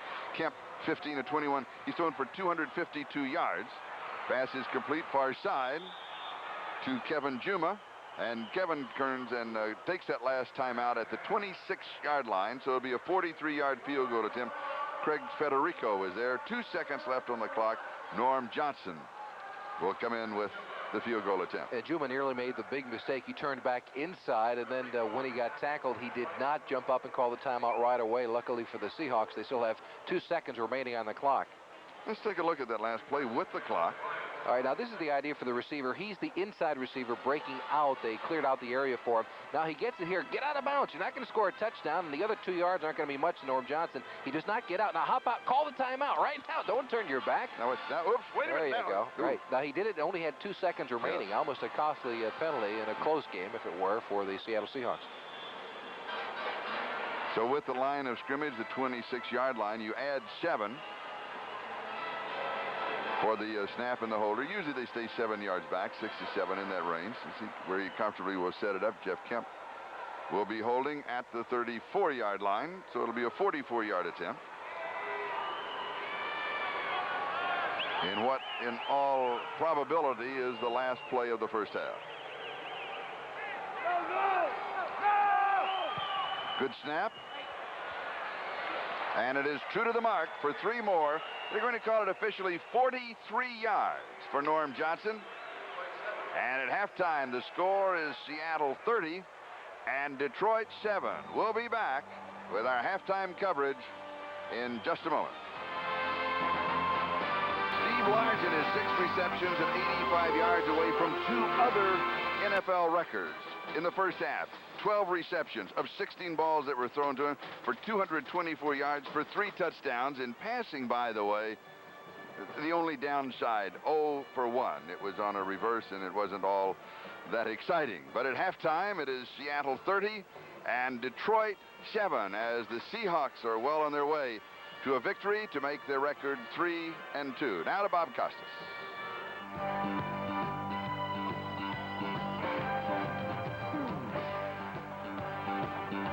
Hi again, everybody. Bob Costas with Ahmad Rashad and Paul McGuire. Welcome back to our NFL Live studios in New York. And here's the scoreboard. The Jets trailed 10-0 early against Miami, with Pat Ryan, the veteran, throwing 2 touchdown passes in the second quarter. The Jets have the 17-10 lead at the half. Elsewhere, New England is playing at Houston, and they have a 21-7 lead at halftime in the Astrodome. This game marks Doug Flutie's debut as a member of the Patriots, and he immediately makes his presence felt. He'll throw a first-quarter touchdown pass of 27 yards to the former Texas El Paso star Larry Linney. This guy was a quarterback for a while in college, does the job here with a great catch from the wide receiver spot, and it gives them a 7-0 lead. After the Oilers had come back to tie it, Linney hooks up with Flutie once again. This play will cover 30 yards, sets up a goal-to-go situation, and Michael LeBlanc scored a few plays later from 3 yards out, and they led 14-7. Interesting perspective here by one of the Houston fans. Thinks fake football is better than the real thing. Not this variety for Houston. Their field goal attempt is blocked. Andre Tippett blocked it. Raymond Claiborne picks it up. A couple of veterans there. Better than 70 yards later, Claiborne is in the end zone, and the Patriots take a 21-7 lead to the locker room. The Bears are 2-0 with their strike team, 4-0 overall, and at Soldier Field at the half, they lead the Saints today 17-10. Cleveland and Cincinnati, a 24-0 lead for the Browns. Gary Danielson has crossed the line. He has thrown for 3 touchdowns, one of them caught by Brian Brennan, who had 8 pass receptions in the first half for Cleveland. Indianapolis is at Pittsburgh. The game is tied at 7 at halftime, and a milestone in this game, actually a couple of them. First of all, the Three Rivers sellout streak is stopped at 119. Now in the first quarter, Steve Bono throws 4 yards to John Stallworth, who crossed the line the day before the deadline, so he was eligible, and that's the 500th career reception for Stallworth in his 14th season in the league, also his 62nd career touchdown. Indianapolis and Pittsburgh tied at 7. Seattle and Detroit At the Silverdome, a 30-7 lead for the Seahawks. Chuck Knox returning to the Detroit area. He was once an assistant coach for the Lions. He's got two of his regular players in Jeff Kemp and Steve Largent, and they were the story. This is no misprint. Look at these figures for Largent in the first half. The record for yardage receiving in one game is 309 by Stephon Page of Kansas City on the last day of the '85 season. The record for touchdown receptions in one game is 5. The record for most total catches in one game, 18, by Tom Fears for the Rams in 1950. You would guess, unless Chuck Knox pulls him, that Steve Largent has a crack at least a couple of those records. Minnesota and Tampa Bay, this one is a thriller, tied at 3 at halftime. The Rams are at Atlanta. Steve Dills is back. He's thrown for 2 touchdowns, 17-0 for the Rams over the Falcons. And Philadelphia playing at Green Bay, a 7-3 Eagle lead in that one as they reach halftime. Ahmad, I know you've been watching the receivers, in particular returning veterans like Starworth and Largent. That's right. You know, in the last couple of weeks I've been talking about it. It's very hard for me to watch these replacement games because some of these players have troubles with the basics, like catching a ball. But let's take a look at a couple of all-pros show how it's done here. Now, you see John Starworth here making a tough catch look easy. He's on the 4-yard line. The ball's thrown over the top of his shoulder, keeps his eye on the ball. Very nice and smooth touchdown, John Starworth. That's the way it's supposed to be done. Now, in Detroit, Steve Largent here is playing catch. Because there's nobody covering anywhere. And that's, you know, he makes it all look so easy. He's caught 12 balls already. And I really think, I said this last week, that the records in these replacement games should not count because this is too easy. This is just like playing catch with 2 guys out on the field. One other thought. I would guess that a guy like Doug Flutie might excel in these games because his mobility is accentuated. The regular players not only are big, but they're somewhat faster than the replacements, and that cuts down the Flutie mobility factor. But this might be a little bit more like the college competition, and he can excel. And the other thing is you don't have time enough to put the line blocking in, so you need a quarterback that can move around, and Flutie should really excel at this kind of football. Paul, you were telling me a couple of minutes ago that in a way the level of play has come up over the last week. Well, you know, we talked about it last week. They fumble a lot. They're still fumbling today, but the guys are learning. They practiced a lot on how to fall on the fumble. They're recovering fumbles today, which they couldn't do last week. The other thing, the interceptions are down because the defensive backs aren't able to catch the ball. It's going through their hands. They practice too much and too long, and they soak their hands too long and lie. And now, in the quarterback situation, one thing they've found out about quarterbacks, and this is very important in the National Football League, they've found out in this 6th week how great they can run, because they are running for their lives. And so much for the Paul McGuire segment. He'll be appearing soon at a comedy club near you, and we'll be back following these messages from your local stations.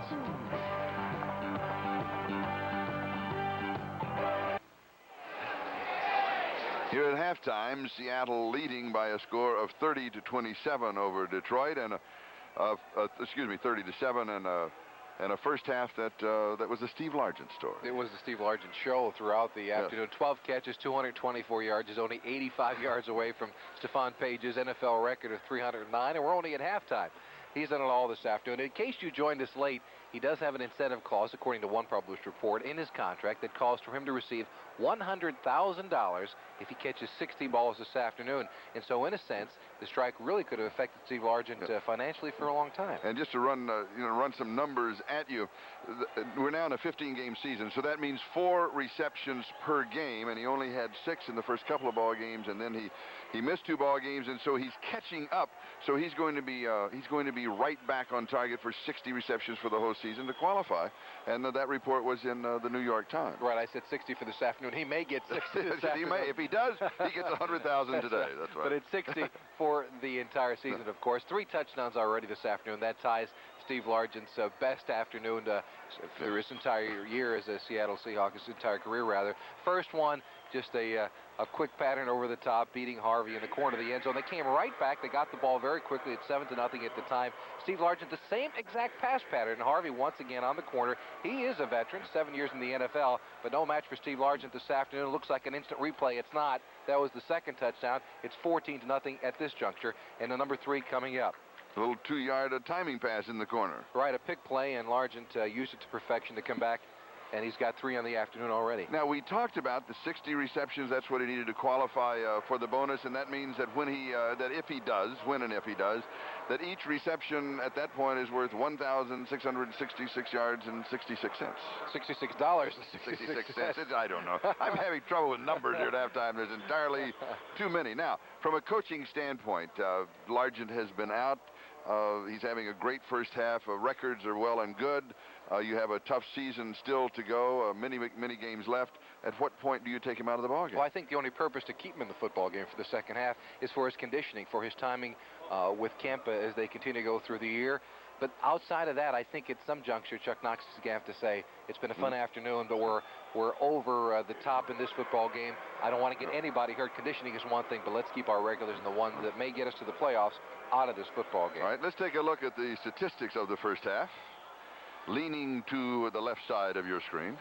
And, you know, the yards rushing really doesn't much matter. The Lions up on top by just a few. The whole thing is actually, Steve Largent, the passing of Kemp this afternoon, 240 to just 46 for the Lions. They've been inept actually offensively through the air and on the ground for that matter. Time of possession, not that much in favor of the Seattle Seahawks, but turnovers 2 even, and that's really the only way the Lions could have possibly got into this football game. And this kickoff of the second half is sponsored by Budweiser, the king of beers. Seattle 30, Detroit 7, as we start the second half.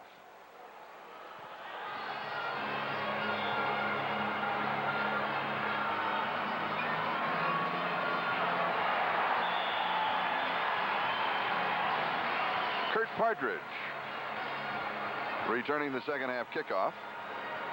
And Seattle will go to work at their own 16-yard line. Maurice Harvey was the man who made the play. 13 yards on the return.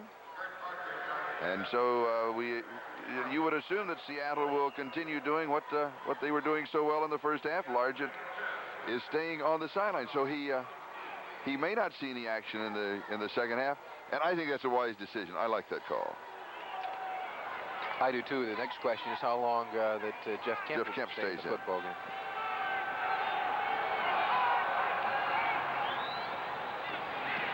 And here's Michael Morton. And the ball pops loose, but as you know, the ground or the turf, artificial surface, cannot cause a fumble. If the player is in possession when he hits the ground, it is no fumble. Robert Thompson was there. You will see what happened. And as we take another look, and a Detroit player is still down. And that is Anthony Fields, who is injured. Well, you're right. He trips over his blocking back, actually, but he's hit the ground. That is not a fumble. It's a good call on the part of the official. Yeah. The elbow, you know, jarred it loose when it hit them. Well, now Largent's back in. So it'll be second down and 10. And we do have a player down for the Detroit Lions. Anthony Fields, that they are working on.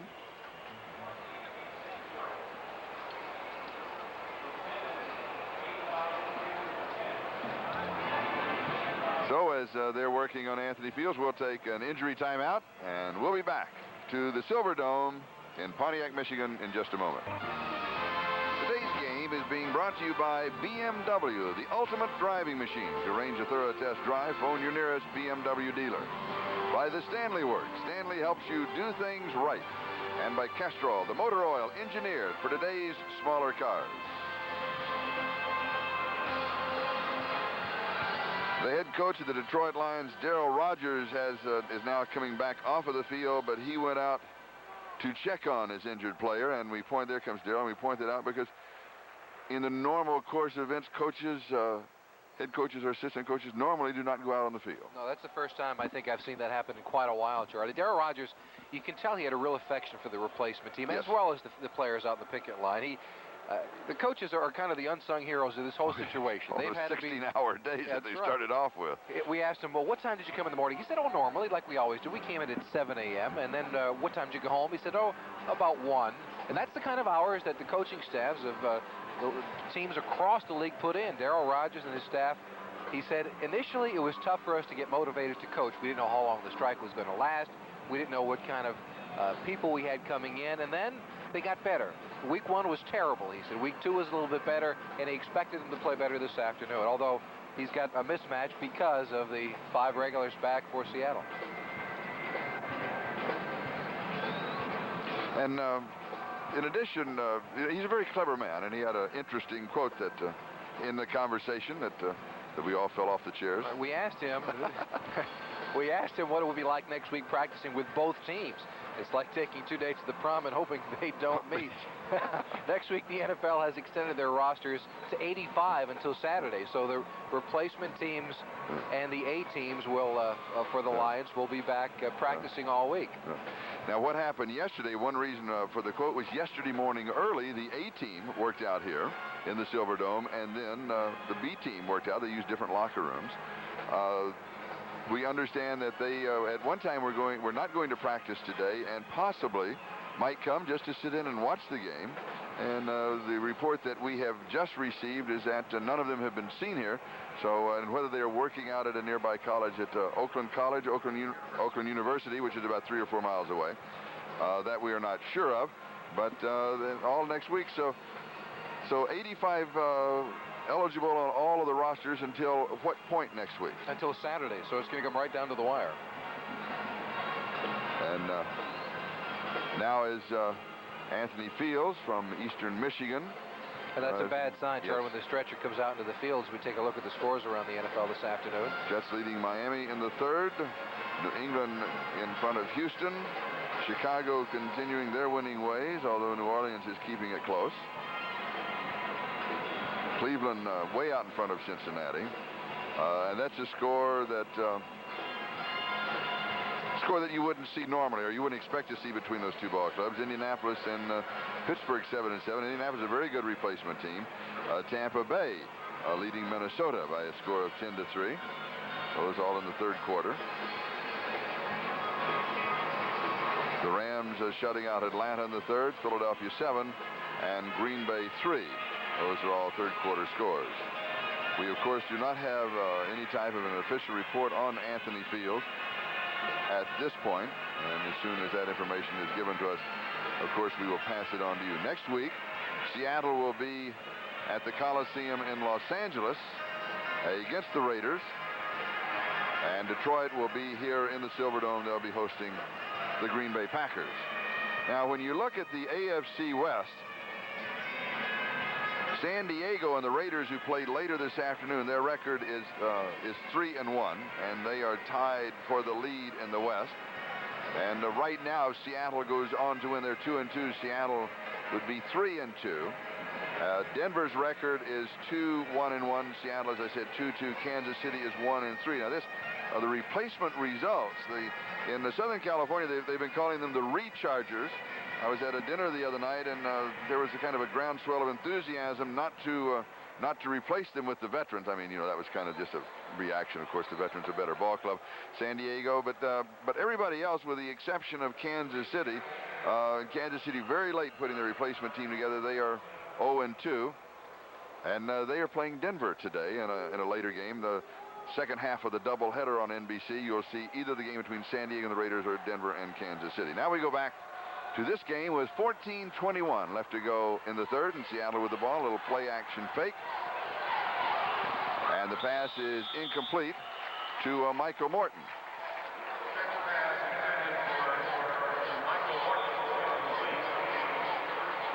Anthony Fields was taken off the field in a stretcher. Again, we do not have a report on his condition, but as soon as we get one, we will pass it along. You know, they take players off the field and with the greatest precautions they can. Of course, the health and well-being of the players in the field is the medical staff. It's their main concern, and so that is a frightening picture. But we can't jump to conclusions until, of course, we get a report from the club. Jeff Kemp with a very good day working, and the pass underneath the coverage is to Steve Largent. Largent breaks a tackle, and he is out to the 36-yard line, and the numbers continue to register. Federico making the tackle. Well, Largent is taking care of every defensive back they put on him so far this afternoon. The quick look-in pattern. I would think that if you're the Detroit Lions, you must be so very frustrated. You've got to put both people underneath them and on top. A report on Fields, a concussion and a pinched nerve. He's being taken in for some x-rays. And again, if we get the results of that, we'll pass him along as soon as we can. Largent now 13 receptions, 243 yards. Play action fake. Kemp rolling right on the first down, and he is going to go down right at the line of scrimmage. He may pick up a yard on the play, but it'll be second and either 9 or 10 to go for the first down. By that time, it's exactly what Detroit did. They had a defender in front of Steve Largent and one behind him. It was actually his own, but they're playing man-to-man within the zone just to take Largent away. Robert Thompson was there for the defense along with rookie Jerome Davis. Now there's a look at it. Now Maurice Harvey, number 23, he'll get help. Watch him. He's just going to trail and make sure that Largent doesn't get past him. He's got help from Craig Federico, number 34, on the backside. That's the only way to take Largent away this afternoon. Mark it 2nd down and 10. No gain on the last play. And the running game is going to get back to the line of scrimmage. That's Eric Lane. And he had to work just to get back to the 35-yard line, where it's going to be 3rd down and 10. Robert Thompson again making the tackle. And this has been a brutal afternoon. Oh, look at Eric. Yes. Yeah, all afternoon we've had several people taken off the field. Howard Richards went down with a knee injury early. Tom Andrews was banged up. 2 offensive linemen for Seattle. Of course, we had Anthony Fields carried off a few moments ago. A very, very physical afternoon. 3rd down and 10. 4 wide receivers for the Seahawks. Seattle leading 30-7. And we're moving on the 12-minute mark, time remaining in the 3rd quarter. 4-man rush.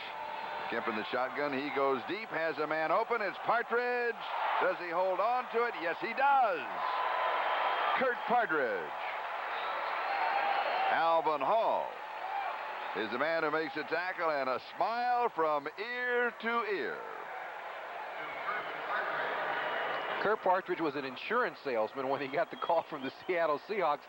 Now, this is some insurance toward maybe getting a shot in the NFL. I mean, look at the catch from him, a diving effort after he gets by Hall in the first place. Man-to-man coverage, that's because they're double-teaming Largent on the other side, but extends the arms. And watch the reaction from Kemp. He's a happy camper, too.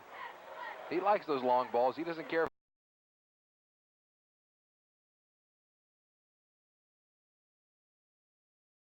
it's replacement teams or not. This is the NFL. For 47 yards. 1st down at the Detroit 18-yard line. Michael Morton. And he's going to lose a yard on the play as Charles Benson is there. It's going to be 2nd down and 11. Benson, you talked about in the first half. Teammate of yours. Number 3rd round draft choice of Miami back in '83. Well, they thought he had a lot of promise when he first came to Miami, but he was one defensive lineman and linebacker on occasion who did not show a great deal of discipline within the scheme that the Dolphins had, and was sent packing just a couple of years ago. Kemp has completed 18 of 25. He's now thrown for 325 yards. And he fires, and the pass is complete at the 11-yard line, and the wrestling match goes on as once again Steve Largent, and now there's some pushing and shoving underneath, and everybody's going to I like Largent's move. He's pushing and shoving, kicking, squirming, then he jumps about 3 yards away and walks away, and all of his teammates are in. Yeah, he's intelligent. He can count those blue jerseys swarming around him. That's Maurice Harvey. They're just thrilled to stop him right now. This also shows you the competitive nature of Steve Largent. When you're out there catching a football, you're not thinking, well, we're up by 30 points, and this is not what I normally think of the NFL. You're just thinking, I'm going to get an extra yard. I'm going to get it whatever I can. And Lockett coming over the top, number 50, with the collar. Largent, that's what he was really upset by, that last collar tackle. 3rd down and a yard.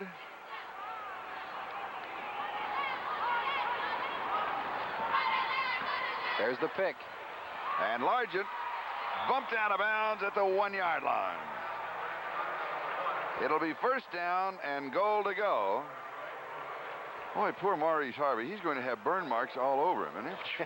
There he goes again. Choom, choom. It was a defensive back for the Giants they used to call Toast for the same reason. But Maurice Harvey was actually very happy that he kept Steve Largent out of the end zone. And he should be. He made a nice play. Largent was looking at his 4th touchdown of the afternoon, but Maurice Harvey did get him out of bounds. That pick play has worked well on the goal line for the Seahawks. I thought a pick play was illegal. Well, not if they don't call it. It's not. I just brought that up. 1st down, goal to go, 1-yard line.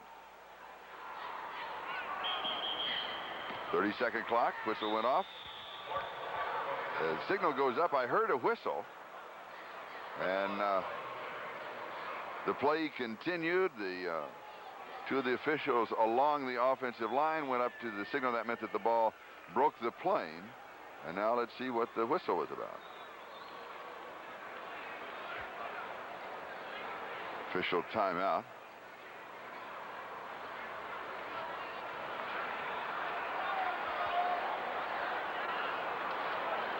I'm wondering if the whistle came from the stands. Very possible with as few people as there are here. Not a lot of folks around today.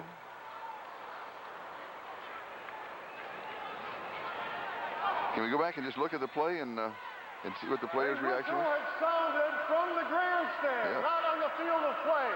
The play had started. It is a touchdown.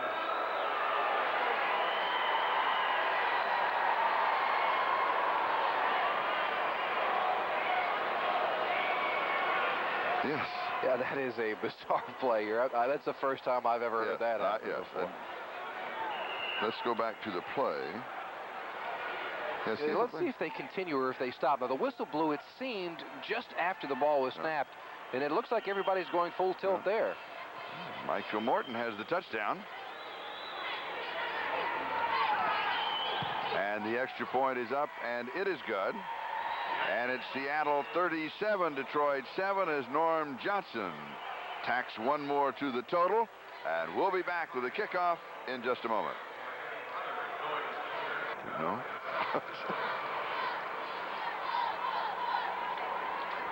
Second down and 7. Hans 6 of 12 for 51 yards.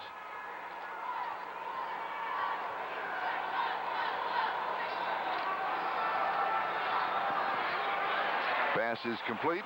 Stan Edwards. And Edwards has the first down at the 41-yard line. So he has 21 yards on the play. Dallas Smith makes the stop. Dallas Smith made 10 tackles last week against Cincinnati. That's the last thing you want your weak safety to do.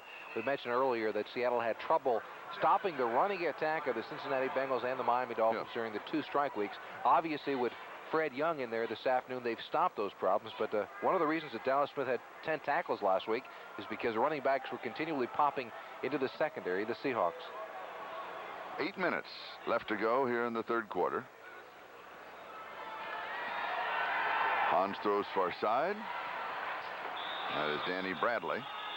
And they'll spot the ball at the 47-yard line. So that's 6. It's going to be second down and 4. When we were talking with Darryl Rogers, the head coach of Detroit, yesterday, and of course one of the obvious questions is advantage with having Todd Hans that we've touched on because he knows the system and the numbering system and all that. And Darryl said, no, it's really not that much of an advantage because when I came to the pros, I had to change all of my numbering system because the players knew everything differently, and rather than trying to get all the players to change, I changed. And so when Todd came in, he had to change also. So it wasn't that big of an advantage. Ellerson on the right side. 3 yards to the 50. It's going to be third down and 1 as Harvey Allen makes the tackle. You're right. He inherited a football team who already had an offensive system. The easiest thing to do for a coach is to put your system in, but adapt the numbering that the previous regime had. And in that way, you can easily not have to go through that much of a teaching process. Is it that difficult to from a player standpoint to react to a different numbering system? You might give us some examples. Well, for example, when I was at Penn State, the even numbers were to the left. The 6-hole was to the left. When I went to Miami, the 6-hole was to the right. So it's easily to go up there, line up, and say it's a 6-hole, and you run to the right instead of the left, and it can be very confusing. Yes. Ellerson.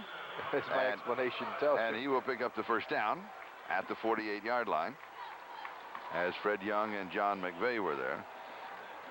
So basically, as you will take another look at the play of the injury, you're talking about the 3 backs, say the running back through the 6 hole. So the play's 36, and that tells everybody what they want to do. That's a basic system. And in one system, that means that he's going to run to the left side. Another system, he's going to run to the right side. That's right. That's exactly right. That's a big difference. I always wondered why they just don't number it from left to right, 1, 2, 3, 4, 5, 6, 7, 8, 9, 10 across. They never have. It's always even or odd, most all systems. You know, football coaches have no rhyme or reason for naming things. I'll get you a story in a minute about that. Hans goes down. That'll be a sack. We had a defensive coverage under Bill Arnsparger in Miami. The coverage was called Kelly. Kelly? Kelly. Very important. Now, why do you think it was called Kelly? You really want me just to guess? Yeah. It was named after his daughter. Tim Foley. Tim Foley was our defensive captain, had a dog A dog? A golden retriever named Kelly, and they ran out of names, so we had Kelly. Are you serious? Yeah, so there's no rhyme or reason for this stuff. You know, the only thing that has any I thought rhyme it or was reason. serious. Yeah, no. We're now in our dog defense. The dog days of no. Second and 18 at the 44-yard line. Little play action, roll right. And good defensive play by Charles Glaze. Whitty, the intended receiver. They're going to call pass interference on that. That flag flew awfully late. I think that's a tacky call. Well, Ticky-tack. it appeared that he got there just as the ball arrived. Yeah, I thought, let's take a look. You know, this won't be overruled by the replay official not in their venue. They're going to call pass interference. First down at the 36. And now watch how late the flag flies out, though, too. I think the official had trouble making up his mind about this call as well. let's see, right? Oh, I don't know. I like that. Yeah, he's going after the ball, and it seems simultaneous. If it's me, I thought he timed it pretty well. Yeah, there's the flag coming in late, as you see. It was a second or two after the actual play. The flea flicker knocked away. Oh, that's a great defensive play by Harvey Allen. Allen was blitzing. Now, I've never seen that. I've never seen anybody with a blitz on get to it there, deflect it away. I have never seen that either, Charlie. Easily, he could have stepped in front if he was one step quicker, and he would have intercepted a pitch and gone for the touchdown. Look at this. He's number 46, left side of your screen. Oh, that's the flea flicker's going back to Todd Hans, and he flicks it away as if he's playing some basketball just to get it out of the picture, but he could have easily taken another step and gone for the score.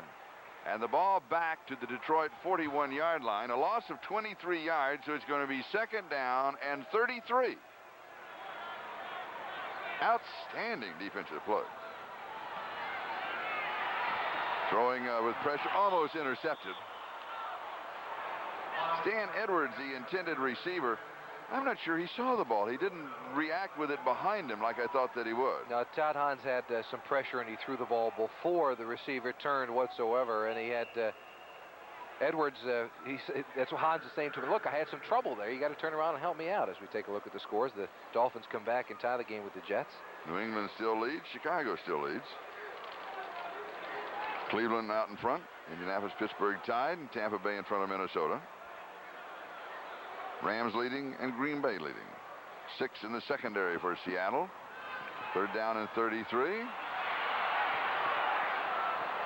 And he was, in reality, throwing the ball away, almost in the grass. And that's what Fred Young, number 50, who was in on the blitz, wanted. He wanted an in-the-grass call. Bradley, the closest receiver, he was close to being in the grass.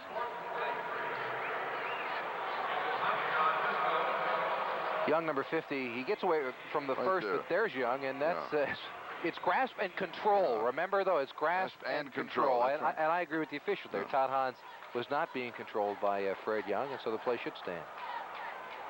So John Misko will be kicking, number 46 for the Detroit Lions. And, of course, is Stan Edwards, the running back, ambling to the sideline. Was he ejected? I don't think so, Terry, but he was having some words with the official. I'm not certain. Well, because normally when a player comes off the field, he doesn't amble off. He usually just comes on off. You know, there wasn't a flag or nothing was shed. So Jimmy Teal is the return man for Seattle. 4:28. That is the time remaining in the third quarter. John Misko, who is 33 years of age, has 3 years with the Rams. And he gets off a pretty good kick. Teal takes it at the 14. Turns upfield at the 20 and then is stopped around the 27-yard line. 45 yards on the kick. Federico of the Detroit Lions was there. And we'll be back in just a moment. You were talking about strange names for a defense. Kelly, named after a dog. Well, yesterday we talked with Chuck Steele, number 60, the offensive center for Detroit. And when he played in Europe, in Finland, he played the defense also, and they had some strange calls. And all the defenses were pretty much called in Finnish, so I sort of had to learn just a few words. And I guess my favorite one was probably Delicate Fiera or something that sounded like that. Anyway, that's how I knew that we were in our base defense, and so that was about it for me. Delicate Fiera. Delicate Fiera will go down with Kelly. Well, no, it's a popular name for a Finnish dog. You're so bad. No, I hope that's not really something that's very nice in Finnish. But it would be tough to play football abroad, wouldn't it? Oh, yeah. We've got some arena football players here who played in the Arena Football League, USFL, CFL, European League. We've really run it all. Oh, yes. 2nd and 5. The ball at the 32-yard line. Seattle leading 37-7. Michael Morton to the 38-yard line. He'll pick up the first down. John Bostic, who, as Seahawk fans will recall, their number 5 draft choice in '85, but with Detroit in '85 and '86, making the tackle. There's Largent right behind Chick. 15 receptions, 261 yards, 3 touchdowns. That's a personal best and a Seahawk club record. But it's a little bit shy of NFL numbers. Not a lot. But 10 games remaining after today.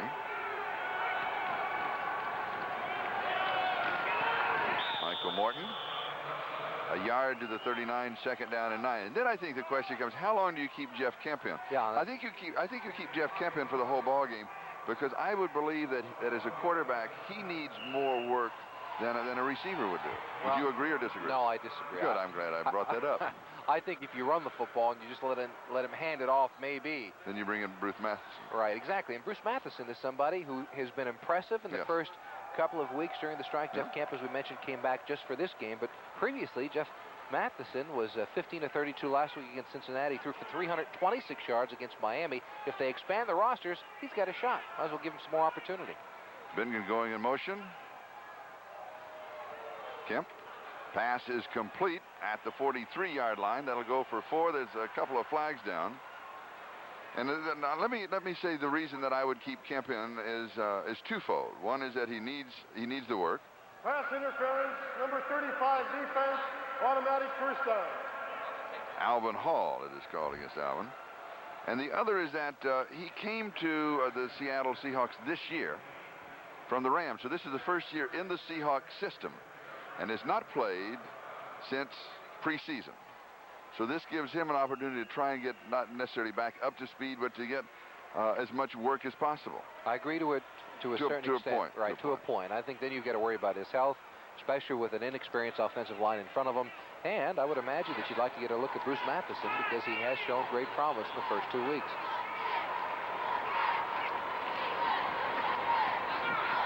Michael Morton. Now spotted at the 49-yard line.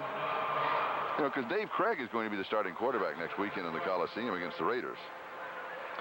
Take a look at Bruce Matheson, an interesting story. When he started one football game at the University of Nebraska, but only one start in college. That's right. Nonetheless, he was impressive enough. The reason for that? Turner Gill. Yes. Was the quarterback in front of him. Of course, they ran the football. Bruce Matheson, though, was the throwing quarterback. Has a very strong arm. Was drafted in the 10th round, I believe, by San Diego. Am I correct, Charlie? That's correct. And wound up being released. Played with Buffalo. Started 7 games for them, and subsequently released. But shows a strong arm and a little promise. Also is in training camp this year with the Raiders. Eric Lane. Lane to the Detroit 48-yard line. So he'll pick about 3. It's going to be 3rd down and about 3. Now, Eric Lane is another. He's always been a tough football player. Was with Seattle for 7 years. A good special teamer. But watch how tough he is jumping over the pile. It takes a little guts to do that, knowing you're going to get popped on the other side. And that pop comes on the part of Danny Lockett, number 50, for the Detroit Lions. Yes, Eric, captain of the special teams, got caught. I guess as much as anything this year, got caught in the numbers games. And it comes down again to when you get to the last 10 players, last 5 players, you're picking for one particular reason. A fumble on the snap. Kemp recovers at the 50-yard line, a loss of a couple, so it'll be 4th down. And like Coach had always said, they have players over there that I wouldn't have. I have players that they wouldn't have because they fill special needs. And I think he may have just gotten caught in the numbers. So an opportunity for everybody to remember, say, hey, that's a football player. Maybe he'll stay around. Similar situations with Boyce Green and Eric Lane, the two starting backs for Seattle this afternoon, played for their teams, kind of role players, but have performed well, now given the other opportunity because of the NFL strike. And this is Barry's first punt of the ball game. High school coach. Several of the players' high school coaches, there's a lot of pressure on them because they go back they'll get a full report from their kids, no question about it. Danny Bradley fields at the 15-yard line and is dropped in his tracks. Good coverage by Eric Lane, the captain of the special teams, and we have 16 seconds left in the third. A 35-yard kick. We'll be back in just a moment. Miami and the Jets are tied in the third. New England in front in the fourth. New Orleans creeping back on Chicago. Chicago's up 17-3 in that ballgame. Cleveland still in front of Cincinnati, conquering. Indianapolis, Pittsburgh tied. Tampa Bay by 3 in the third. Here it is, Seattle 37, Detroit 7 as we wind down the third quarter. 16 seconds left to go in this period. First down from the 15-yard line.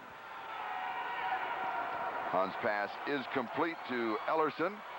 He comes back at the 20 and fights his way out to the 24-yard line. So he gets 9 yards. It's going to be second down and 1 as we take the countdown to the end of the third period as Tony Caldwell and Fred Young make the tackle. That is the end of the third quarter with the score Seattle 37 and Detroit 7 as we take another look at Gary Ellerson, his third year in the National Football League. And we'll be right back after these messages from yours, and we have indoor shoes. That's right. You have a lot of different things that you use for an indoor football game. One is turf shoes. There are no spikes, as you might know, for a football game here. Just very little traction. You don't want to get your knee tied up. And this little item is also used on turf stadiums. This is put over elbows and knees so that you don't scrape yourself up while you slide along this very abrasive turf. Yes, and you can get scraped up. Oh, you can get very scraped up with this. The first time I ever played on artificial turf, it was kind of wet just a little bit.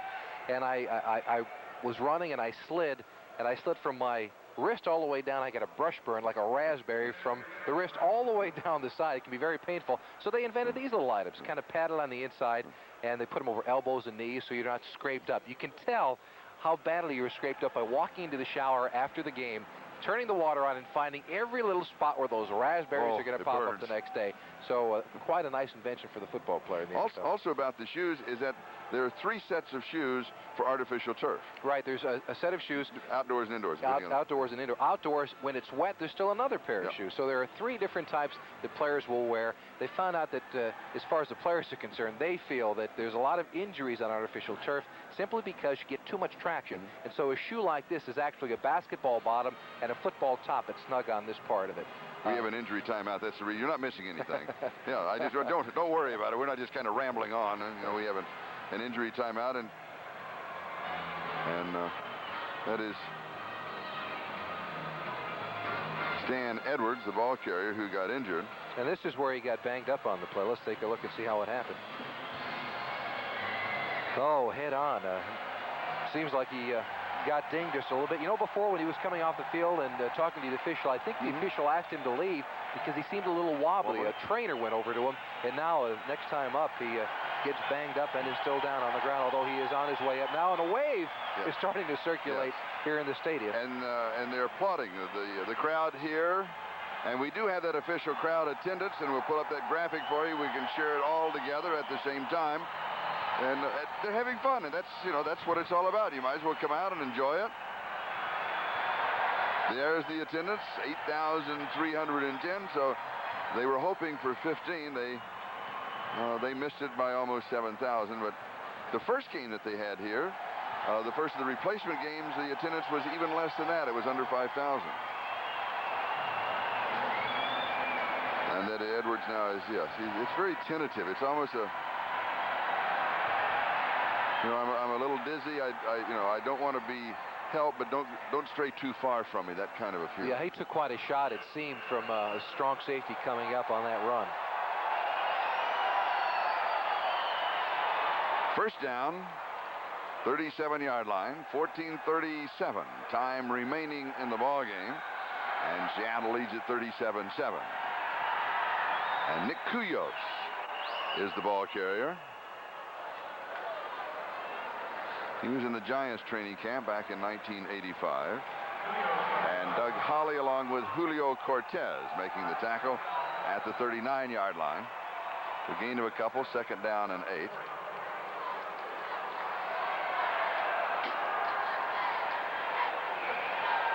Doug Holly, a third-round draft choice of the Lions in the supplemental draft of 1984, so the Lion fans will find that a familiar name. Hans, pressure from the backside, gets it off. Pass is complete to Eric Trevelyan, and he will pick up the first down at the 50-yard line. And Eric Trevelyan has been fairly quiet this afternoon. Yes. He, over the last 2 weeks, 10 catches, 184 yards. Young in to make the stop. So the Lions have a 1st and 10. They really have not had much going since early in the first half. Now in the beginning of the 4th quarter, starting to put together the beginnings of a drive.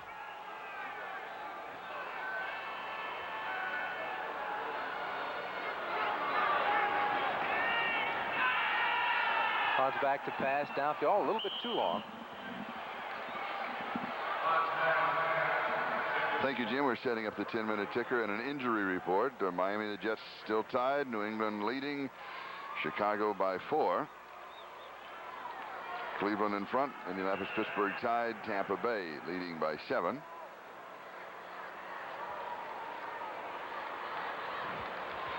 And as other scores come in, we'll have those for you, along with an update on the injury report.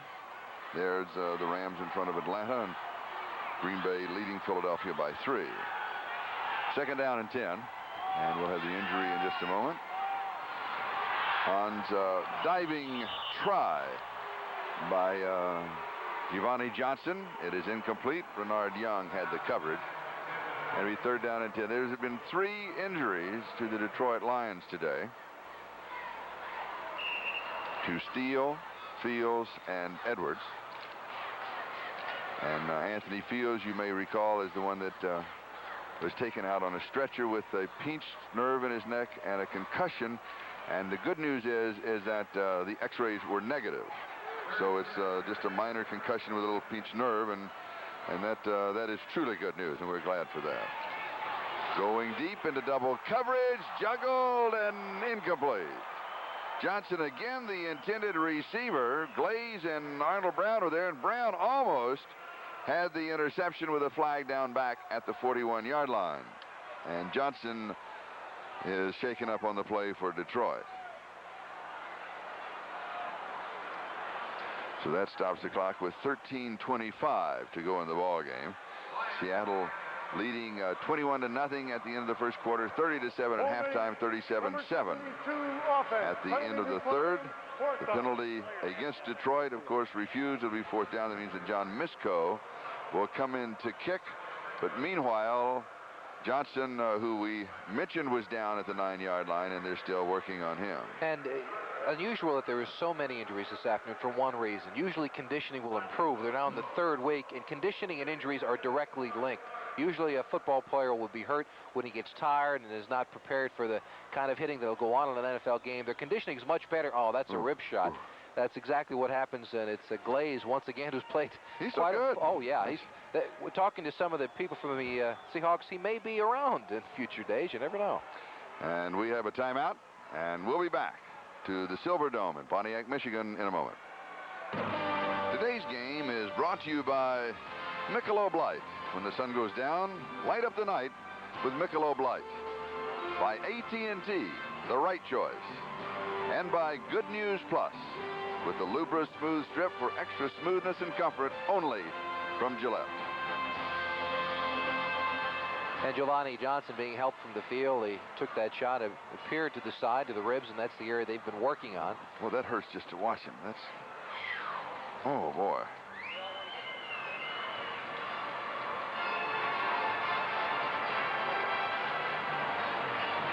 Number 93, the interesting story. Tim Ross, a linebacker for Detroit, is actually a fireman during his regular working days and hours. He's on vacation, and that's what he's doing here at in a Detroit Lion uniform. An interesting man, was drafted, or excuse me, not drafted, but as a free agent with the Patriots in 1981. Has been a fireman in Toledo and been on vacation. He said this has been a dream come true, and he's enjoyed every single moment of it.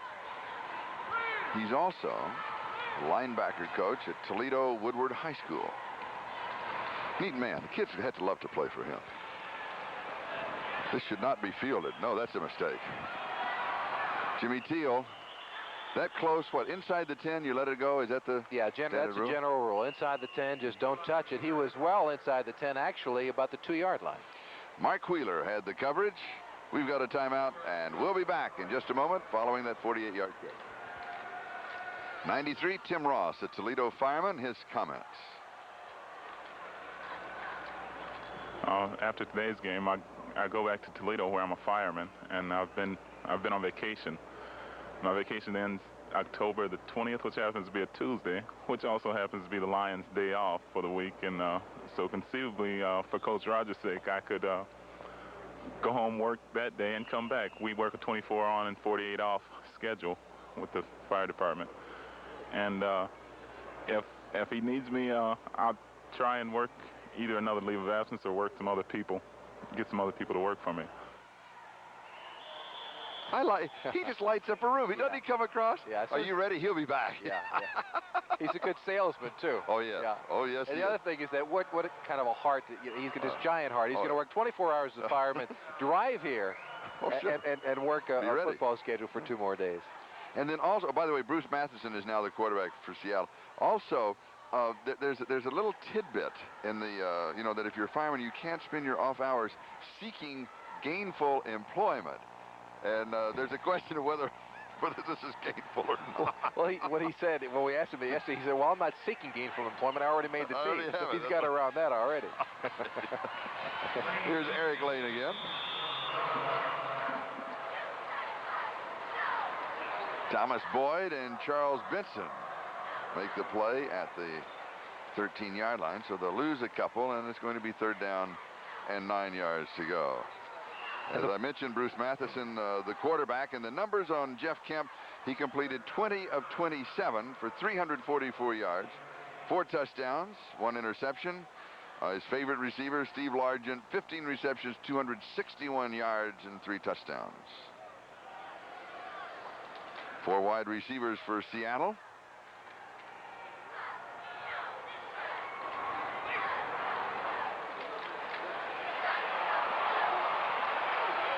Bruce, you got to get rid of it.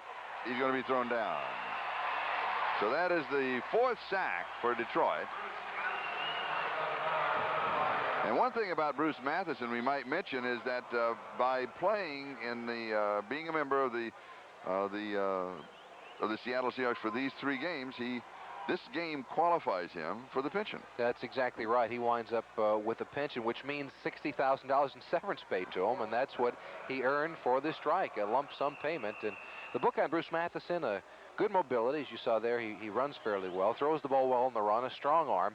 He simply does not have enough experience to seem to make each NFL camp that he goes to, the last being the LA Raiders this past year. Danny Lockett got the sack. Barry Bowman will be kicking, and Danny Bradley is set for the return. A little pressure, not that good a kick.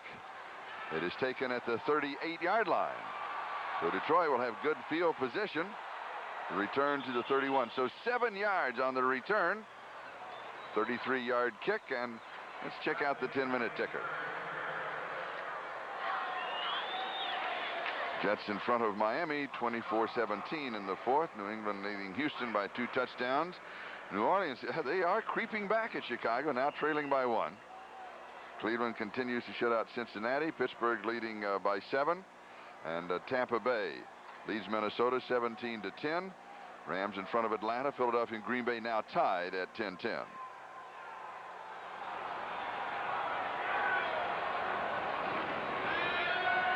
Todd Hans. Far side pass is complete. And it will be a 1st down. Danny Bradley was there, and Charles Glaze making the defensive play. Let's take a look at Danny Bradley's pattern. You can tell the difference between a Steve Largent and a youngster such as Danny Bradley. Although that's a pretty good pattern, I've got to tell you. That's one Steve Largent would be proud of. He ran the defender glaze off. That's created the cushion for him, and then turned back, got the football well. And that is the 5th reception for Danny Bradley. He was in training camp with the Rams in 85 and 86, 5 receptions for 38 yards and the touchdown. And it is Bradley again. So Hans has found a friend. Yeah, and that's, I'll tell you, he makes a good point for someone who can get to a camp next year again, or maybe stick on with the Lions this year because of his toughness. He's not very big. We said he was a quarterback when he played in college, but this is the toughest thing for a receiver to do, as I mentioned before, straight up in the air, and your legs wind up on the shoulders of the defender, and you're bound to come down and hit the head. But Danny Bradley hangs on, and that'll bode well for him with Darryl Rogers and the staff of the Lions. Comes down at the 7-yard line, and the chains are out for the measurement.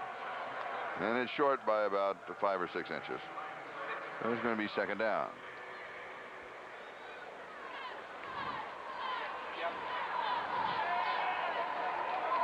This, of course, starts the NFL afternoon on NBC, the second half of the doubleheader. I tell you, we got those ball games and this ball game, San Diego at the Raiders and Denver at Kansas City, all setting up what is going to transpire the last 10 weeks as far as the Western Division of the AFC is concerned. A very tough division, and many say that the toughest in the National Football League, and that could well be true. And everybody right now, I think, have playoff hopes, and even Kansas City, and their replacement team is 0-2, and that has really hurt them. That has really hurt certainly them. Is Frank Gann's taking over rookie head coach this year. Promising start. They, oh yes. And a promising football team. He's done well with bringing Okoye in and Palmer, the running backs. They had a 1-1 start, and then the replacement team loses 2. Seattle will be 3-2 after this win. 77 defense. Denver's 2-1-1. The Raiders and San Diego tied for the lead.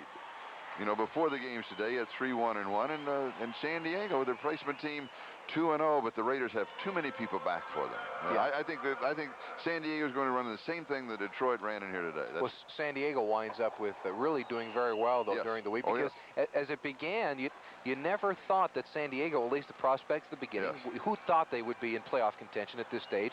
But of course, 2-0 since the replacement teams came up, doing very well. Seattle fans must be a little upset because a week ago that Cincinnati Bengal team, which is fairly weak, it was thought, beat this Seattle club. And after the penalty, it is 1st down and goal to go. And the pass is incomplete to Bradley, so it's going to be 2nd down. Renard Young had the coverage. 9:58. That is the time remaining here. Seattle 37, Detroit 7. In attendance, just over 8,000 on a quiet afternoon.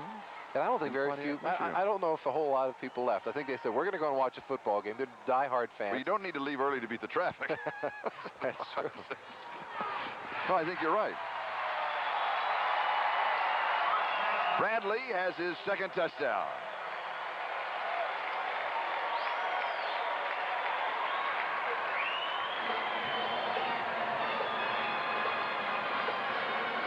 Well, it's the same play that they ran earlier when Danny Bradley took that big hit by Glaze on the other side. This time it's against the other cornerback. It's the same thing, though, the quick 3-step pattern both by the receiver and by the quarterback, and that's a mistake by the defender because you never want Renard Young. He's 8 yards back in the end zone, and you can't stop that quick pattern.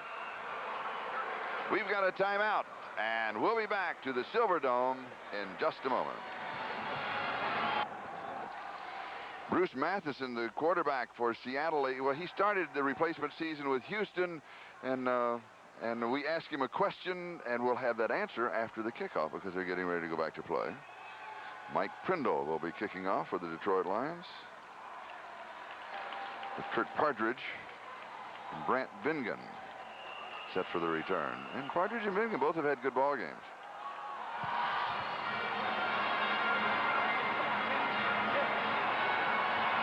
Partridge picks it up at the 5. And he returns, fumbles the ball. Detroit may have it at the 20-yard line. Seattle says, no, we've got it. And we'll wait for the officials. They are nodding to each other. Yes, Seattle does recover the fumble.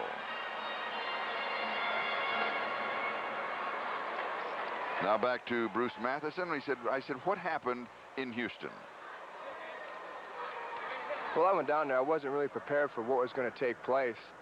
I was coaching quarterbacks at the University of Nebraska, Omaha, and got a call and said, yeah, I would cross. And when I got down there, they were throwing rocks, throwing eggs. I had some friends that were just giving me a bunch of verbal abuse, and then the situation was really uncomfortable. So at that point, I decided, well, maybe I'd better take a better look at this and find out what's going on before I make any type of decision. We then asked him why he decided on Seattle, as Michael Morton gets the call, and he said after talking with people, he thought that the situation there would be much more restrained, much calmer, and I said, was it?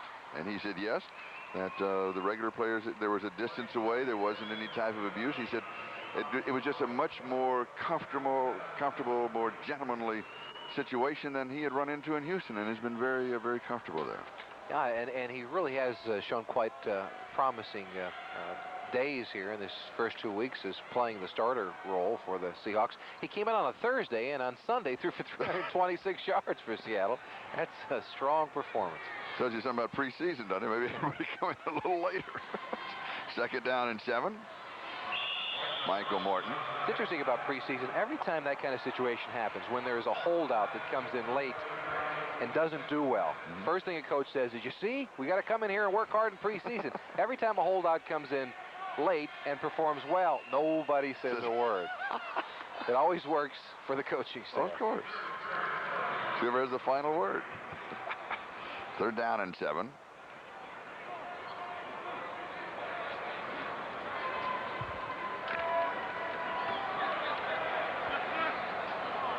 Four wide receivers. That means that Teal, Partridge, Juma, and Bingham are the 4 wide receivers, as Largent has been resting on his laurels. A great day. Unbelievable day. Pass is complete at the 31-yard line, and it is going to be a first down. And it's Brant Bingham who has the reception there. Needed 7 yards, and he got 8. And the first down as we check the 10-minute ticker. The Jets in front, New England in front, and Chicago leading by 1. Cleveland on top, along with Pittsburgh and Tampa Bay over Minnesota. Those are all 4th quarter. The Rams lead, and Philadelphia Green Bay tied at 10 in the 4th quarter. And here the score is Seattle 37, Detroit 14, with 7.5 minutes left to go in the Silverdome. Next week, Seattle on the road again at the Coliseum in Los Angeles against the Raiders, and Detroit will be back here in the Silverdome hosting Green Bay. First down for Seattle. Michael Morton. 2, maybe, let's give him a couple of yards to the 33. It'll be 2nd down and 8 as Thomas Boyd makes the tackle. Boyd, number 54, interesting man. 210 pounds, 6'3". They say he's too small at 210 pounds, but he's 27 years of age. He's been around USFL, the Canadian League. I think the most interesting thing is that his agent told him that he should retire. And when the replacement games came up, he talked to his agent, and his agent said, no, I really don't think so. His wife said, you ought to give it one more chance. So he fired the agent, took his wife's advice, and he's been playing. He's played very well. Yes, he has. 27 tackles the first 2 games to lead Detroit. He's performed very well. He is small, just 210 pounds, but I think there's a spot for somebody like him on a roster. And he looks bigger than 210 pounds. You know, Michael Morton again. He has about 6% body fat. That is so very low. He's very lean. When he walked into the room, he appeared to be very muscle-bound, very big. And I couldn't believe that when he weighed 210 pounds. I know you couldn't either. The same thing. I stood up beside him, and he still looks like that he should weigh, 225, 230. And he's a gamer. He was in there trying to grab the ball out from that side. Yes. Watch him disappear in the pile this time. Number 54. Now, I don't know if anybody thinks somebody who's 6'2", 6'2 and a half, 210 pounds is small, but he does disappear in the middle, and he gets in on the tackle. He said some interesting things, too. He's someone who's played all over. He played in the CFL, he played in the USFL, was in Green Bay's training camp, played, of course, for Bear Bryant at Alabama, and he credits Bear Bryant for showing confidence in him because he did have the small size, but Bear Bryant showed a little confidence in the young man, and he rewarded him by playing very well at Alabama. Of course, at Alabama, they have always, under Bear, they always went for quick. You do remember Bear. You're not that. No, I don't. No. Every time now that we mention someone who is from the past, Charlie doesn't think that I remember them because I'm young. That's right. But you are young. And a flag is down. They're going to call pass interference at the 44-yard line of Detroit. And they're going to call it on John Bostic. No, but Bear always liked to have quickness. Not so much size. If you had size, that's a bonus, but he always went for quickness.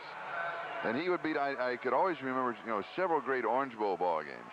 When Alabama would, defeat Nebraska, particularly Nebraska at that time, they were always big and heavy and would outweigh them. And he would, he would play sometimes 12 running backs, but they're all small, quickness. That's what he went for.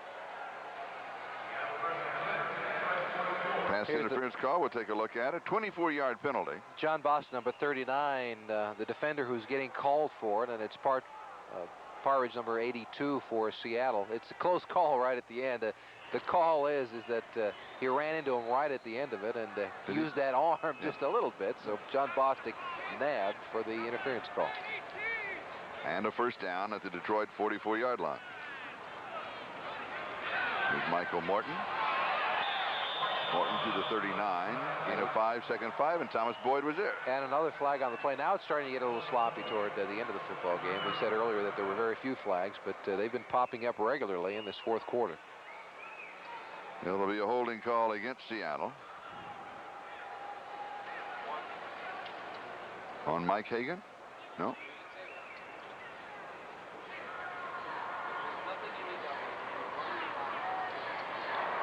Holding. Number 34 on the offense. That is Mike Hagan. Penalty, repeat first down.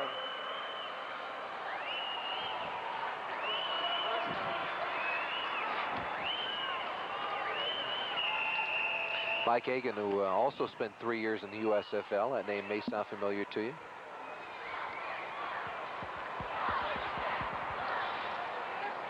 And a minister by trade outside of the NFL and the substitute football.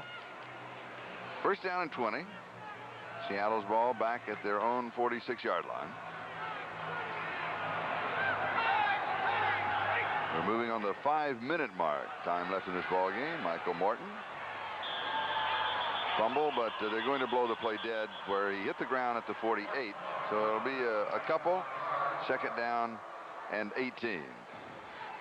Another interesting point about Thomas Boyd, number 54, the linebacker for Detroit. Not only did he play in the USFL, the NFL, the Canadian Football League, but he played some high school football in Germany. His father was a military man, so he spent some time over there as a well-traveled linebacker, number 54. And speaking of playing in foreign countries, if you go back to our conversation with Chuck Steele, and we had that little headshot about it, he played in Finland, we asked him the size of the crowds. We've said the crowd here, it's a very bad crowd, 8,000. That would be a large crowd. That would be standing room only. Turn away at the gate. And the pass is incomplete. Kevin Juma, the intended receiver. Maurice Harvey had the coverage. Third down. This is Charlie, where we're getting a new reputation around NBC as the disaster announcers for. No. Let me explain it. You know exactly why. 2 weeks ago in Los Angeles, Charlie and I were in bed at 4 o'clock in the morning. In separate rooms. Separate room. Yes, separately. And the earthquake aftermath occurred, and Charlie Pickle said you said you were going to pick up the phone and call me, but you got knocked right out of bed. Threw me out of bed. I just grabbed on for dear life. And the thing, there we are. This one's me. I said, never again will I be on the 9th floor. I said, you got to be smart. What am I doing on the 9th floor? And last night, a fire alarm at 1 a.m. I was ready for that sucker, though. I was dressed and outside in a firewall, ready to go down, but I didn't smell any smoke. Yes. Greg Federico making the tackle. 4th down and 17, and that means that Bowman will come in to kick, and Danny Bradley is set for the return. Bradley scoring the Detroit Lions 2 touchdowns in the ballgame. I wonder what is in store. Next week, I'll be working with Merlin Olsen because Dick Enberg is on an Olympic assignment in Europe. You're going to move into the studio in New York with NFL Live. Right. And then the following week, you're off to Sweden on a NBC assignment. Covering the Mr. Olympia contest. Is that kind of a counterpoint body? No, Trumpy will not be there. Oh, no. But I'm looking forward to it. A lot of fun. Yeah, have you been to Sweden? I've never been to Sweden. You would love it. I've never been to Spain. I've never been to a pageant of that sort, a contest of that sort. Yes. I'm looking forward to it very much. It'll be fun. And so we'll be back together in 3 weeks. I'll have another disaster story for you when you get back. And Seattle just running out the 30-second clock just to see. if they might possibly draw a penalty, and they do not, and Detroit may just refuse it and let them kick from there.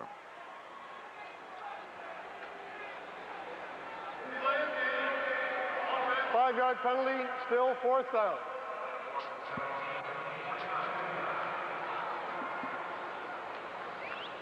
So 4th down and 17. Second half of the doubleheader. San Diego at the Raiders in the Coliseum in Los Angeles. Denver at Kansas City at Arrowhead. I was following on one or the other on most of these NBC stations. And Bradley takes it at the 15-yard line. Starts right, stops, goes right again. And he is going to be down at the 19. So he'll have 4 yards on the return. Don Fairbanks was there for Seattle to make the tackle. And in case you just joined us, it has been a Steve Largent day here at the Silverdome.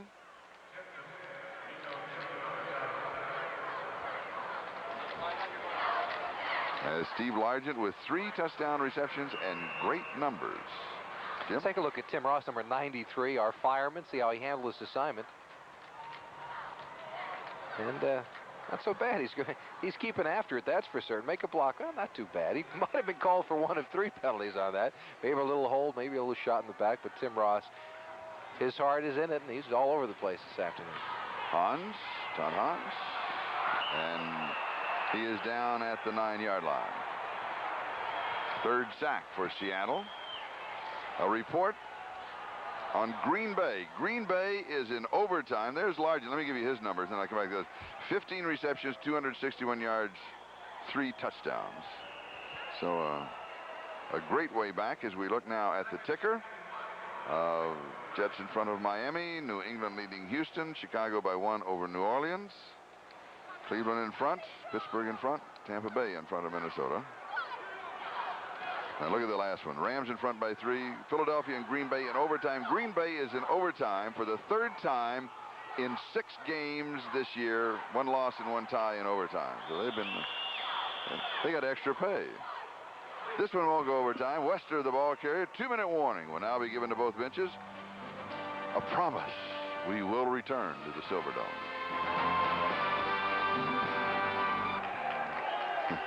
Jimmy, we come to the end of the 3 games of the replacement teams. What has been your reaction of these 3 games? Well, they've been disappointing, I think, to everybody concerned. The level of play on the field, while it has been competitive, it has not been near the standards we're used to in the NFL. And we saw that earlier in the first half here when with Seattle with their players back. It was a good point that you made. Clear indication when Steve Largent and Jeff Kemp came back, and Blair Bush and Fred Young and Norm Johnson, then the level of play for Seattle was clearly so much more than Detroit's was, and that, of course, because those 5 players are regular NFL veterans. And so I think disappointing has been my thoughts about the NFL over the last 3 weeks. Detroit from the 21-yard line. Nick Kuyos on the receiving end of the Todd Hans pass. A gain of 3 to the 24. It'll be 2nd down and 7. 1:45 and the clock is counting. Seattle out in front 37-14. And a hurry-up offense. I doubt if we will have any timeouts called. Although Detroit might to see if to work on a particular play or 2. But that would be it.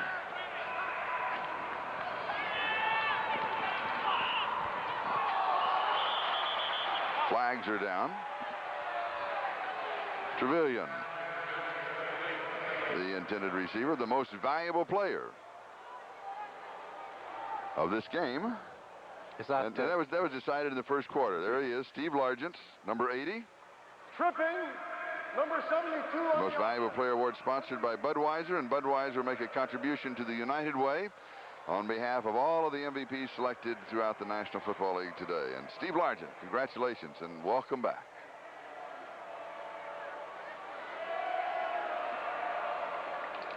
One of Steve Largent's many catches on the afternoon, 15 catches, well over 200 yards, and he did it all. Just about anything he wanted to do against the replacement Detroit Lions. This is the interesting one. Watch the timeout that he calls. This is right before the half. Now here's the veteran. He's got the top part of the tee and the bottom part of the tee with the defender sandwiched in the middle. And of course Seattle will be content just to run out the clock.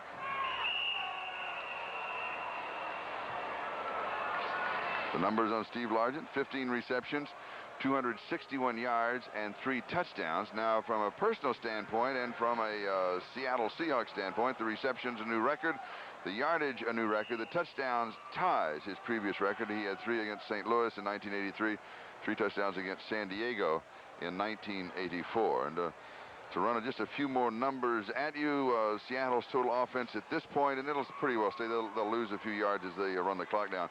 401 yards in total offense, 322 yards passing, almost 2-to-1 Detroit, 203 yards in total offense, 3-to-1 passing, Detroit throwing for 101 yards. So the ball game has been completely dominated by the Seattle Seahawks, and the Seahawks have been completely dominated by the return of the veterans. Jeff Kemp with an excellent day. He looked very sharp also. We talked about Steve Largent, but Kemp did get the ball there. There's no question about that. He certainly did. I think he learned quite a bit last year working under Bill Walsh and the San Francisco 49ers. Of course, a late season acquisition. For the replacement players, this may be the end of a dream for so many of them. As the clock runs out, 3, 2, 1, they can wake up now, because most of the players you see on the field this afternoon, in all probability, will not have another shot to play professional football. And a lot of them will take home a jersey, a video cassette, game programs, and a team picture. Jeff Kemp with a great afternoon, 20 of 27, 344 yards, 4 touchdowns, 1 interception, and he will be back, and we will be back. Seahawks win it. Their record now is 3-2. The final score once again in the Silverdome: the Seattle Seahawks 37, the Detroit Lions 17. Detroit's record is now 1-4 on the season. Darryl Rogers' record, the head coach with Detroit Lions in the last 3 weeks, is now 1-2. One of Steve Largent's touchdowns on the afternoon, he had 15 catches for 261 yards.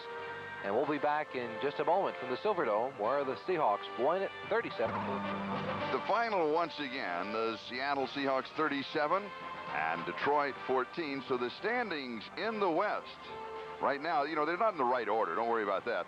But Seattle's record is 3-2. San Diego and the Raiders are playing. They're both 3-1. Denver, Kansas City playing. Denver is 2-1-1.